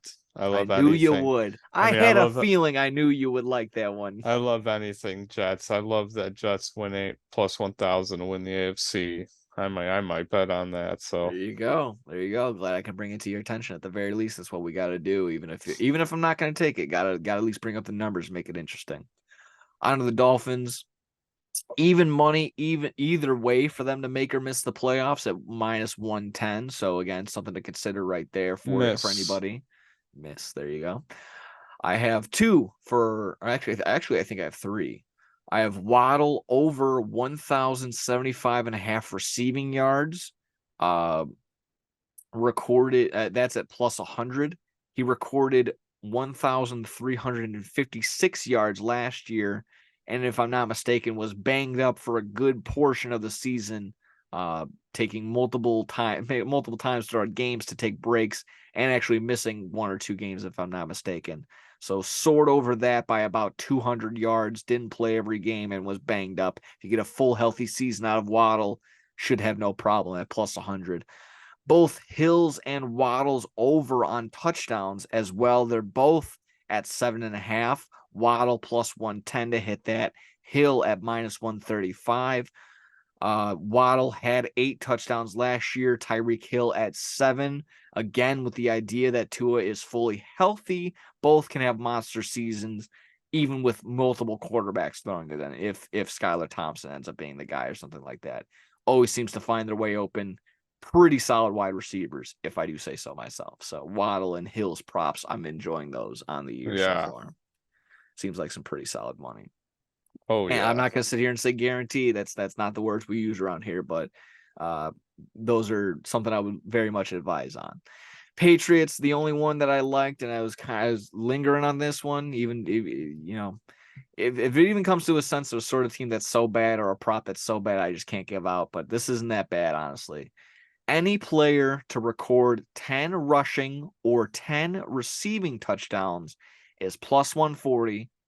And if he plays his cards right, stays healthy, again, always the main thing for every one of these guys, if they stay healthy throughout the entire season, should have no problem getting 10 rushing touchdowns. I think Ramondre Stevenson takes the helm, gets, 15 to 20 carries almost a game, probably under that. There's still a big running back room in New England, but I think should have no problem getting 10 rushing touchdowns again. I don't think Mac Jones is going to be the guy. So had 5 last season and 1 receiving, so 6 total. Led the team in rushing touchdowns with 5. That's not saying much, but again, the team total was 12. He had 5 of those 12. Just want to throw that out there. Doesn't look like they've been adding, again, maybe Zeke or some sort of sense, but nothing really in Ramondre Stevens' way of messing this up in any sort of way. So again, any final thoughts? Anything lingering on the AFC East? Any last minute decision? What do you anything on that? Props? Anything? No, no, not really. I think is that all the bets and everything for the That's AFC? everything I got prepared for this AFC East preview. Yeah, I'm trying to think if there's any last minute things, but again, I feel like we hit every note there. I mean, like you said, it makes a ton of sense. You're very much in the line of Jets, Aaron Rodgers fan, Aaron Rodgers guy, a lot of familiar faces coming from the Packers to the Jets. Makes sense that that's going to be your squad. I'm still going to lean Bills until further notice. I think they're the better squad. Tons and tons of potential. Do not get me wrong, but if the odds were what they were supposed to be, the Jets would be a little bit higher and the win total would be a little bit higher. But again, that's if maybe next year, another year of Aaron Rodgers could be talking completely different where it's flip flopped and they're going to be the odds on favor because a whole year of the same people around. So it makes a ton of sense. Mm-hmm. Could be interesting. Could be one of the more It will competitive be. divisions. Could be one of the more competitive divisions on this entire year. So definitely want to pay attention to. Could spin the wheel right here, and we can decide, or will the wheel decide what division we're speaking of next. If you're ready to roll, let's do that. Spin it. Oh. Spun that one, and my arm almost broke. Oh me, oh my! I wish maybe we could have saved it towards the end, but we're gonna do them again anyways. It's the NFC North, talking Bears, talking Lions, talking Packers, talking Vikings. Get prepared. Everything. I'm going to bring blood. I'm going to rip your legs. I'm going to rip your legs out and beat them with you. You have no idea. We're talking everything about the Bears, Packers, Lions, and Vikings. Oh, me, oh, my. Oh, that'll be a good one. This is going to be fantastic. Obviously, this is what we were waiting on. Again, for the sake of just building up the anticipation, would have waited and loved to see it at the end, but we're going to preview the division all over again before the season begins anyways, so can't wait to talk NFC North. Cannot wait. That'll be great. Awesome. I can't believe we got it already. Love it. Right smack dab in the middle. This will be pretty good. This is our fourth division that we'll preview. And like I said, it'll be 4 more after that. So bang, right in the middle. Hell yeah. Let's see. If you're good on the AFC East and the preview for next week, we can talk really quick, just get through a couple of things that we did not already. I mean, we actually kind of blasted through some of these. Like I said, we talked about Zeke going to visiting with the Patriots, talked about Cook with the Jets. Didn't really get to Jonathan Taylor or cresting a trade, and then Jim Irsay's comments were essentially this was my favorite quote retweet that I saw, or quote X's, whatever how we want to say it is. Jonathan Taylor basically asked, "Hey, can I get a raise?" And Jim Irsay's reply was, "If you die, no one's gonna care." Was essentially what was the reply to that. So if he gets injured, if he goes down, the game doesn't stop. The world doesn't stop rotating just because Jonathan Taylor doesn't want to be a running back anymore. Was basically Irsay's comments. Not that great. And again, essentially, when the Colts want to put up a false advertisement and say, "Hey, his back hurts," and then Jonathan Taylor literally tweets, "My back is fine." So. They're a little bit of they're off. They're definitely off. Not on the same page as one another. Maybe just get your thoughts on this whole mess. What do you think on Jonathan Taylor right now? Yeah, it is a huge mess, and Yeah. he had a great season, but I don't know. It's now he just wants to dip the fuck out of there. So Yeah, it's been a rough off season for a lot of running backs. Obviously, getting cooked. We made mention it a couple weeks back. Just they're getting the short end of the stick on just getting paid. And what end it was tight ends a couple years ago when Jimmy Graham's extension was coming up. It was centers and guards when tackles were getting paid more than others, and quarterbacks, wide receivers, everybody else galore getting paid. And it's just the time. It's just the running back's time to get cooked. It sounds like it's not the best of things, but it is what it is. I'm sorry if I put a damper on what you. No, you're fine. Yeah, I mean, if they want to get traded, I always feel like just find a way to trade them. But now they're going to try to hold him hostage without paying him for a whole season.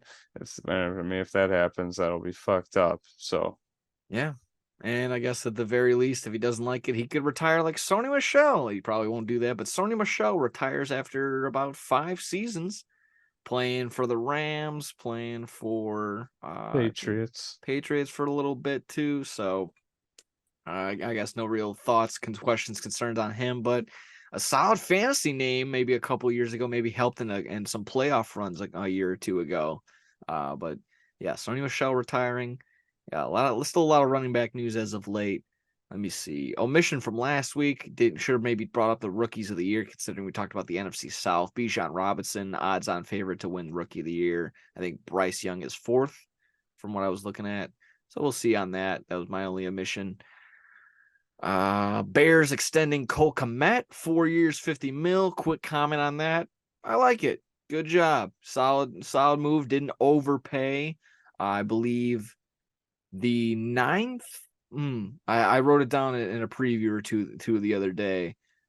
12th most, 12th highest in that, like his position or something like that. 9th most money guaranteed from the tight end position. So again, pretty solid. Cole Kmet coming off of 7 or 8 receiving touchdowns last year on 540 yards receiving. Not the worst, not the best. Definitely a big red zone target for Justin Fields to be looking forward to. So I like it. And then adding Robert Tonyan over the offseason for the Bears. nice little 1-2 tight end combo duo for some defenses to worry about, just beyond having to deal with DJ Moore, Darnell Mooney, and Chase Claypool. But of course, we'll get into that preview next week when we're talking Bears, Lions, Packers, and Vikings. Oh my. Finally, camp fights. You can tell me something or nothing. Couple of videos that went viral. Travis Kelce throwing a punch, and then there was that Brown squad that threw a smack and then ran away, and then the other big ass lineman caught him and just smacked the shit out of him too. So, something or nothing. I'll throw that one up to you with these camp fights going on, these summer camp fights. That's something. Something. Oh boy. I think it's just the heat. I think chalk that one up to boys will be boys. You're supposed, yeah, I guess so. Yeah. And Travis Kelce was fighting multiple teammates. Ooh, like, what the fuck are you doing? Yeah. There was the report. There was I don't know if you caught his little quote afterward. He just said simply, I need to be a better leader. I need to be a better teammate. She can't be starting fights after little petty stuff like that. So it's exactly he scored a touchdown and then he just punched that guy in the back of the head. I was like, why? I mean, it wasn't completely unprovoked. The defender threw a punch at the ball, but that's still some soft shit. I'll agree with like Pete. football shit. Yeah, that's soft. That's football things. These are football tendencies. It doesn't. Oh, I was like, what? Dude, like, come on. I know. Like I said, I don't want to look too deep into like fights like that. With some of them can get really brutal. I remember the Bears one from a couple of seasons ago. The tight end absolutely just fucking up Alshon Jeffrey's day because he just. It's different in football because like Travis Kelce fighting that corner isn't going to affect the whole team chemistry or everything. Like, it's like Draymond Green punching Jordan Poole in the face. That affected the whole team chemistry, and they said it affected the team the whole season. Yeah, because there's only a short amount of people playing on the court. So. Literally to the point where Draymond Green got extended and Jordan Poole is now a Washington Wizard. So yeah. I mean that should explain it all right there. So again, yeah, nothing's going to ultimately brew from these fights, but yeah, it should not. It's not a good example to set.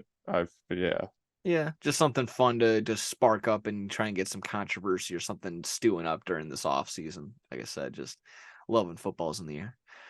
If you're good on that, we can wrap this bad boy on up with our wrestling talk. We got some quick, I want to give Collision their flowers. They had an awesome Saturday night. Thoughts on a WWE signing, a WWE doc, and then a quick preview of the SummerSlam card, maybe just a yay or nay on some of these matches coming up. So, did you watch Collision? Were you able to play it back on your DVR or something like that? I saw it. Absolutely amazing. I said it in our group chats. I've said it maybe a couple times on here before. When they opened with Andrade and Buddy Matthews, I'm already already mixed up there. Oh, it is Buddy Matthews. Yeah, it is Buddy Matthews. Yeah, it's not Buddy Murphy. Andrade's had some very underrated ladder matches, and this one was awesome. A lot of fun. If that Matthews spot of him popping in his shoulder was real or not, still pretty cool that they were able to time it and get him up for the power bomb, threw him in for a buckle bomb during the picture-in-picture. Pretty solid spots left and right. Just glad that, again, able to call stuff on the fly, and when Julia Hart couldn't clamp down and cut open the handcuffs, still able to make up for it and whatnot and get distract him. He was able to cut it open himself, set up for the table spot. All around phenomenal. Loved watching that. The trios match was a lot of fun too. The Guns and any thoughts on the ladder match? I don't want to jump. Yeah, I thought it was awesome. Yeah, it was such a good way to start the show when they had some crazy spots that they should not even be doing in regards of writing for a mask. So I kept saying, I was like, this is for a mask. This is for a mask. No, it was not just for a mask. It was for Andrade's pride, his heritage. Everything was on the line for Andrade. It's like such a dangerous match for I was just slapping for a headpiece for a hat. But yeah, it was great. Made it worth something. Made you care. Onto the trios match: the Guns and Juice Robinson versus El Viking El Hijo. Action Andrade and the other one half of Top Flight. pretty solid. Nothing too crazy. Some nice spots, but nothing pretty decent. Just good run of the mill, good win for the Guns and Juice Robinson. So I enjoyed it for what it was worth. Same thing with Gravity and Samoa Joe. Only was like what 5-6 minutes, but Samoa Joe doing the gravity walk was worth the price of admission without a doubt. And I again can't prove it or whether, but I knew it. I knew he was just going to do that spot where he ignores him in the corner and he was just going to do the gravity walk because he was pissing him off in the beginning. So it was nice to see. Obviously, Samoa Joe was just calling that match, so maybe a little awkward at times for Gravity, but that just good for what it was worth. It's like a 6-minute, 7-minute little match for Samoa Joe. Fuck CM, yes, CM Punk and Ricky Starks promo, that was the big one. CM Punk drawing the X through the real championship belt. A lot of people coming through the wickets and the weeds and the rubble just to come up with their conspiracy as to why the X went through the E in All Elite Wrestling. Of course, CM Punk doesn't maybe like the Elite in the Young Bucks and Kenny, so that's what a lot of people are alluding this one to and drawing this one to. Or he just wanted it to be down the middle.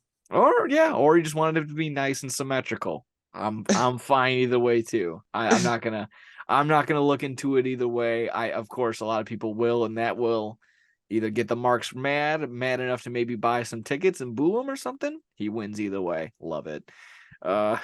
Did not really make. I skipped through Kiera Hogan and Martinez. Boo me. I don't care. I skipped through it. Finally they fought. They had a decent. They had a Saturday fun nights time. for fighting. It is. Well. Finally, what we all came for: FTR and Adam Cole versus excuse me, FTR versus Adam Cole and MJF. Another absolute classic. What we predicted did happen in the way that FTR did win and retain, but we were wrong. At least I was, in the sense that Adam Cole did not get turned on by MJF. They are loving, maybe they're loving the faction, maybe they're loving the money from the t-shirt sales. I can only imagine the Better Than You Baby is flying off the shelf, #1 on ringside, #1 on Pro Wrestling Tees. Maybe selfless, pay me Pro Wrestling Tees for that plug. But they're rocking and rolling. Maybe, like I said, maybe enjoying the dough on that. I've said it. I said on a live show. I said on last week's episode. This is maybe Adam Cole's best stuff in AEW to date. MJF just uplifts everything and everybody around him. Storyline is so much fun. Absolute comedy gold. Great matches still, and you're not just getting ridiculousness every single time. And just a cherry on top of all this, you got to see FTR in another tag team match and another tag team classic. So loved everything about this way. And again, would have loved the outcome either way, because MJF is my current favorite wrestler right now, and FTR is my favorite tag team as of right now. So love the outcome either way. Love that there's continuing the storyline, and I like that I was wrong, that they're just not going to turn on and have MJF turn on the way that we just kind of all thought it was drawn. It was up on the walls for it to be like that. So any thoughts, questions, concerns on that? Exactly. Just FTR, MJF, and this Adam Cole storyline altogether.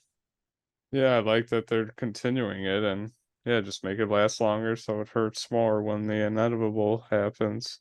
Oh, just really. I mean, just like he said, he was holding the belt, and like Adam Cole was just like, just do it, Max. He just knew he was gonna betray him. And if you saw, someone on Twitter made a compilation of every time he's turned on somebody, he's hit him through the back or he just fucked him up like that. William Regal, Jericho. I think he did it to Cody Rhodes, or if he just did him like that, he hit him in the balls or something like that. Just every single time he has a friend, he turns on him. CM Punk. It's just everything he's done. Yeah. Yeah. Like I said, continuing, Collision has just been churning out gold bangers left, right. Dynamite, I'm not gonna say they need to pick it up. This 200 episode, if they're running the Elite versus Jeff Jarrett, Sigmund Singh, and Jay Lethal, probably could have had a better lineup matchup ready for them. Is in one of the matches. Like what? Like the John Moxley, Trent Beretta, and Penta, which I bet it will be awesome, but They're That's supposed to be like fun. three of the original people from AEW. They were there since day one, I guess. Yeah, But I like, hope we're why not is doing Trent that. Beretta? Why is Trent Beretta? Like, Exactly. who cares about Trent Beretta? Exactly. Yeah, I'm done. As much as I do like him as a competitor and as a person, it's just they haven't had enough a drawable storyline to make them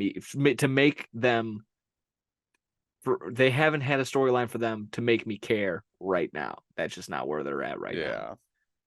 They're in no Like, for your competitive realm. 200th anniversary show, you should have the best people that you got on, because people are going to be watching. Yeah. You're in a Trent Beretta outfit. I don't know. I feel like Kenny should have been in a singles match. The Young Bucks should have had a tag team. They shouldn't have all just been mashed up into a 6-man tag.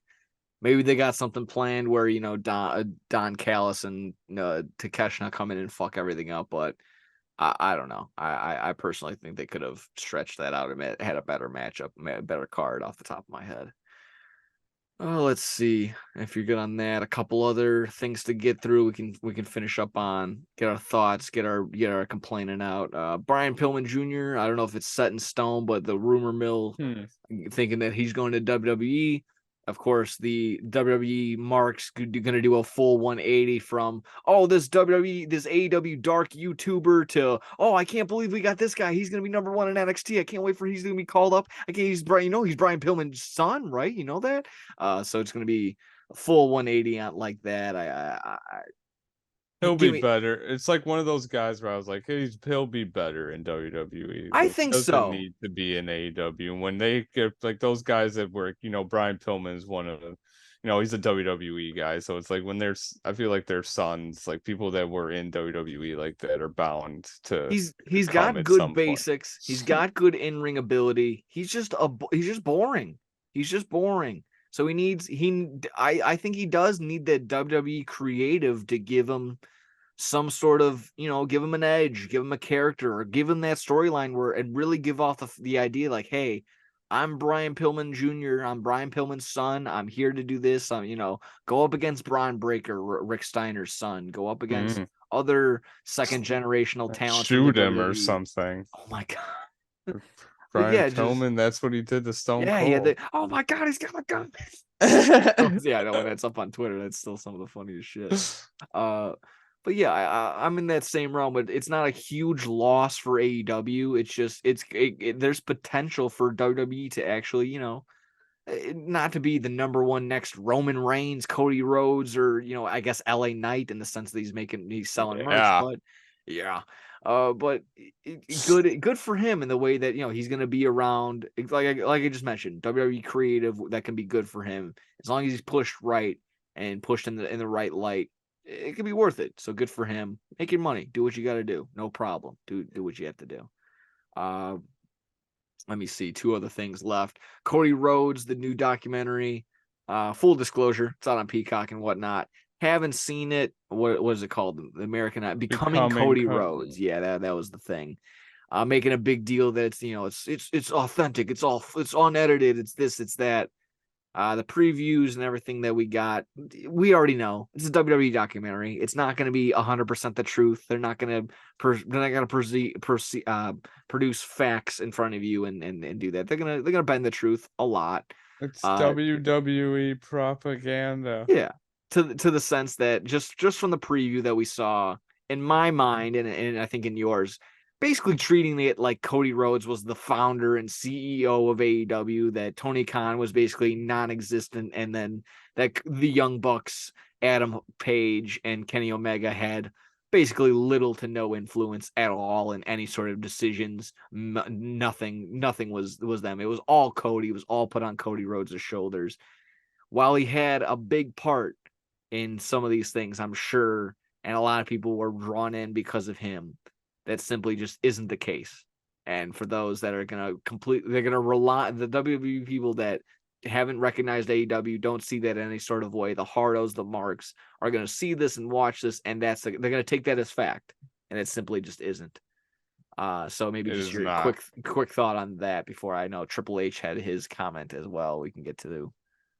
Yeah, it just pissed me off because Cody, he definitely helped, but he by far was not like an originator. I mean, Kenny and the Young Bucks were wrestling in Japan for so long. Like they're literally the ones that started to get indie wrestling on the map more. And like Kenny, I feel like Kenny wrestling Chris Jericho at Wrestle Kingdom and stuff like that is like stuff It that wasn't really Cody Rhodes versus Okada. It was Omega versus Okada that put it on yeah. the network. It was Okada. It was Will Ospreay versus Omega that put this in the realm. Nobody talks about Cody Rhodes matches in New Japan or Ring of Honor when he was there. I It's mean, for what it's worth, I mean, Nick Aldis and Cody Rhodes was okay.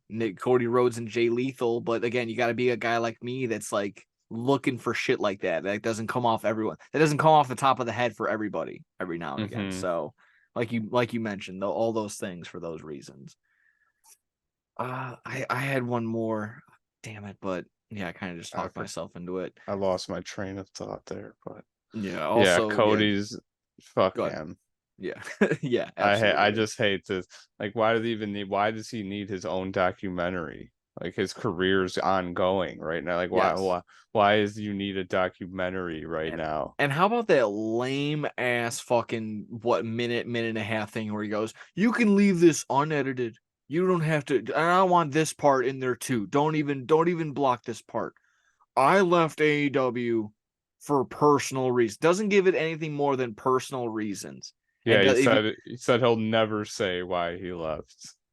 Exactly. Petty, and that's exactly why I can't take what he says as truth when he says it wasn't an individual person or what was remember the other thing that he threw in He there? was saying it wasn't about the money. It wasn't about like it was simply the idea of him going back for his papa and winning. Yeah, he was like, this was my first dream. So and that's what led to the Triple H comment of, the story wasn't him starting and winning the world heavyweight champion in this secondary company. It was winning the world champion in the WWE, the main. Yeah, he was like, why would you want to be a champion in a secondary company when you can be the WWE World Heavyweight Champion? Fuck and you. that was the shot, of course. You can't even say AEW. Yeah, no. Yeah, it's you're taking a shot, and of course, people running around on that. I'm not going to be completely insulted by that. Of course, it is what it is.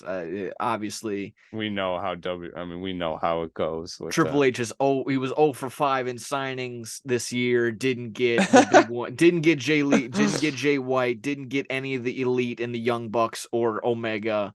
Wow, you got Gable Stevenson, rapist. You got let me see, who else did you add? Top Dollar. Wow, congratulations. Good night to you, Flop Dollar. Yeah, those were your big ones. Johnny Gargano and his wife, who Johnny Gargano first match in probably like 6 months. Anything? Yeah, first in-ring match in over some odd months at a house show, loses to Omos. Congratulations. No, I'm glad. Hopefully you're having fun, Johnny Gargano. He did not. Yes, I swear to God, that was the report. Yeah, Candice LeRae coming back. God. Who cares?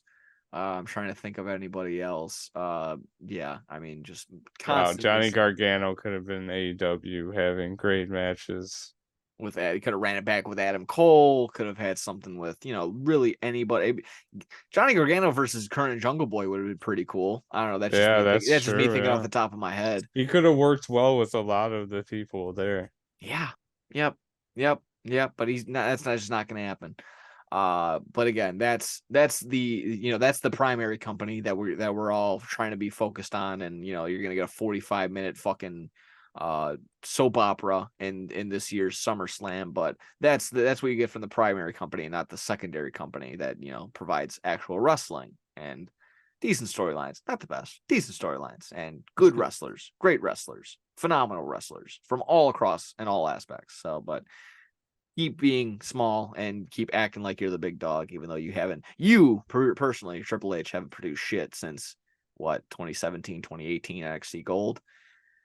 That's neither here nor there. If you got any final comments, concerns on that, if not, we can hit the SummerSlam card, and that'll be wrapping it up here. Yeah, I will not be watching this documentary.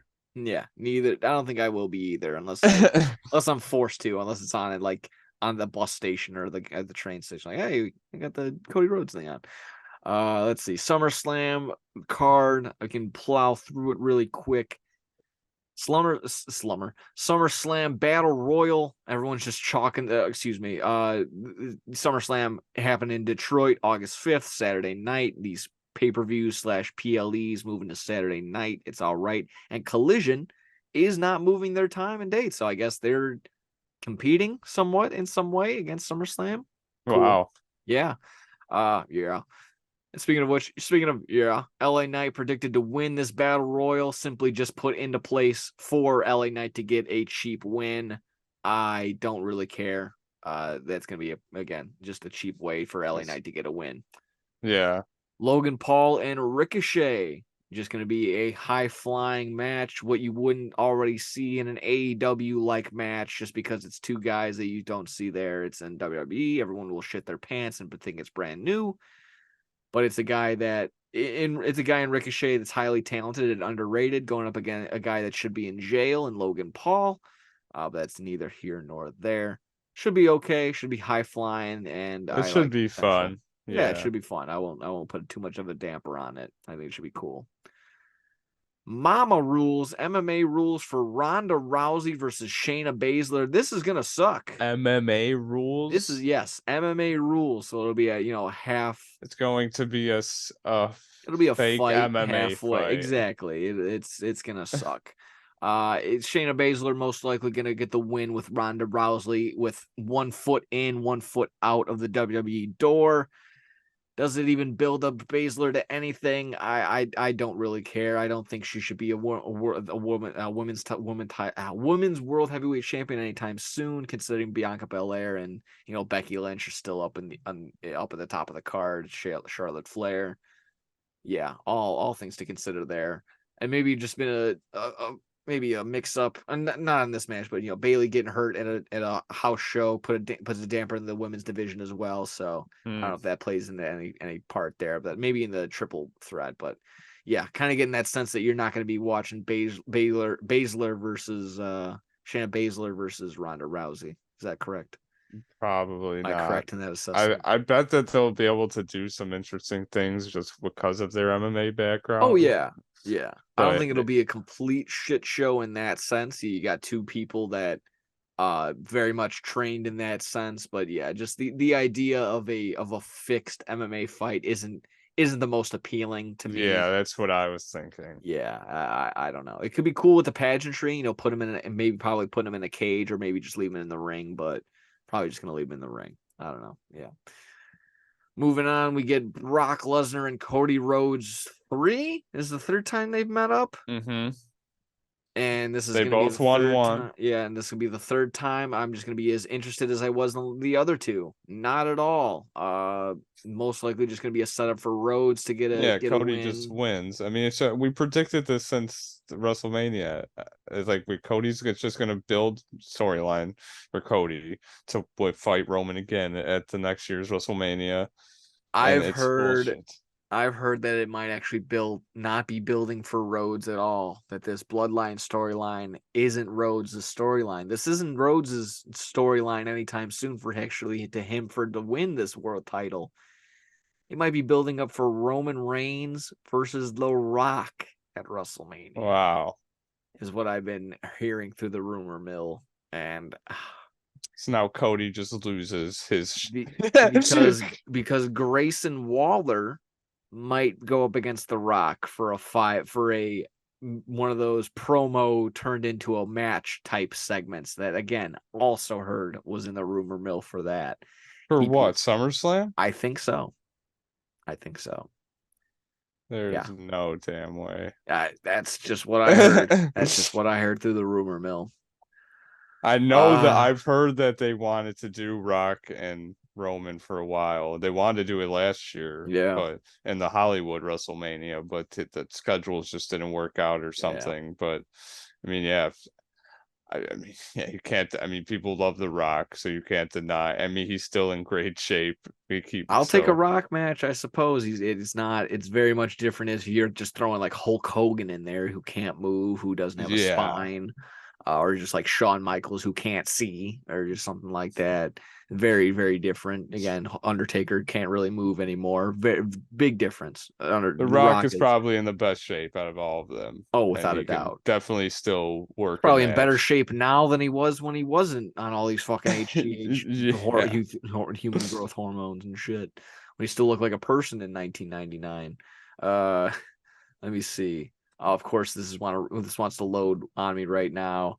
But Gunther and McIntyre rounding out the Intercontinental Championship match, that ought to be pretty solid. Potentially, show stealer in my mind, along with another match potentially. Running that back, that could set up for, if McIntyre wins, that can set up for Gunther to be in some sort of way, some sort of realm to get into the Royal Rumble, win the Royal Rumble, get into the world title picture. I hope there's some sort of way like that, or at the very least get into the world heavyweight title picture against Rollins or Finn Balor. That was the other match that's on there. That's potential show stealer. The only one that's not showing up in front of me, there's a 3-way women's match. Again, if it was loading, I believe it's Bianca Belair, Asuka, and Charlotte. and Charlotte. Okay, thank you. Ought to be okay. Again, those three seem they pretty good chemistry. They could put together a pretty solid 3-way match, the triple threat. Finally, I hope that Gunther wins the match against McIntyre oh yeah, I also, think just yeah, because. I do too. I think as much as I like McIntyre coming back, big pop and everything, Gunther's still on that big streak of being the IC title holder, hasn't lost in like 1,000 days or something like that. I think he's like 50 days away from, I think the all-time record is the Honky Tonk Man, which is Yeah, like, no thanks. Gunther should just take that spot. I think so. I think it's about time for the Honky Tonk Man to get retired from that record. Records are Yeah. meant to be broken. That's just how it be. Um, yeah, so that was that one. Finn Balor and Seth Rollins, they're running it back from Hmm. Money in the Bank, and again, given ample time, that can be pretty decent. But considering there's that triple threat match still, and they're gonna give 45 minutes to an hour, I would think, for Roman versus Jey Uso, which is just how that hasn't run its course. This bloodline storyline, it maybe still be the best thing going on for WWE, but in my mind, that's not saying very, very, very much in any sort of way. Hmm. Uh, not gonna get, Roman Reigns. You're gonna get not the best wrestling match. You still get quality moves and the acting, the selling. Paul Heyman on the side acting like every move is devastating, but it's not going to be a 5-star right home to your mother match. Dave Meltzer will be sitting down quietly. He won't be tweeting, going crazy like he usually does for certain things. So Yeah, that's probably true. overall, on paper, better than most in my mind. When I say like, oh, this is just a bona fide Raw or just a plus size SmackDown, this is better than most. I'll give them that. The SummerSlam card, it has some potential right there. Some pretty solid spots in my mind, and some pretty solid matchups. But again, the bloodline isn't my cup of tea. WWE isn't the best when things that comes to my mind. So that's just the way it is. Uh, so that in my mind, and that being said, I think that about wraps up SummerSlam. Unless you got any final comments, concerns on that. Um, yeah, it should be a decent little show there. So SummerSlam should supposed to be one of their big pay-per-views. So Yeah, they got some decent ones in there. It should be all right. yeah, very, very much so. Oh, there you go. That burp probably wraps it up right there. Good little outro. Good way to say goodbye. Wrapping up No Substitute for Sports, episode 29 in the books. Check, please. Thank you very much. Rocking and rolling. Thank you for joining in. This was, like I said, episode 29. Wrapping it up. Talking NFC North next week. Maybe a little bit maybe some recap in the SummerSlam card. I don't know. Depending on how cool it is, we Yeah. got some stuff to get through there. Any other wrestling, of course, talking about maybe some follow-ups from these MLB trades, anything else, everything else we'll be getting into. Thank you as always for joining, liking, subscribing, following us anywhere, everywhere. Check us out on the Spotify as well. I'm on Twitch on Fridays live, 1 p.m., twitch.tv/SportsTownShy. I'll be checking up. I think on that show, I'll be doing similar, recapping grades for the White Sox and the Cubs, talking any other big trades that were made. I'll give some more insight, in-depth thing, but I did a pretty solid job over here. If not, I think I'll actually do a live fantasy football mock draft, at least the first five rounds. Only cut that last week because the White Sox made so many moves this week, or last week as well. And then, ending with the Dark Side of the Ring recap, like I usually do. Bash of the Beach 2000, big WWE pay-per-view that was a big flop. And then, if I'm not mistaken, probably should have been wrapped up already in my DVR. So as I'm editing this episode, I'll be watching that. So sounds like an interesting little one there. Oh yeah, definitely. Thank you, Alan, for taking your notes. Hopefully you did that. Thank you for Troy for always tuning in. He's going to be, of course, throwing in his Kentucky updates sooner rather than later, as the season's right around the corner. I think he told us 32 odd days until Kentucky football. It's coming up. College football is right around the way. Take care of yourselves and each other. Unfortunately, I think, Mike, I got some technical difficulty on my end, so I'm just gonna have to say bye right now, because I can't end the video. So take care for you as well. Take care for you at home. Thank you for joining me, Mike. Thank you for joining me, of course, here on the show. Take care. Love your you all. hair. There you go. We'll see yous. It's out.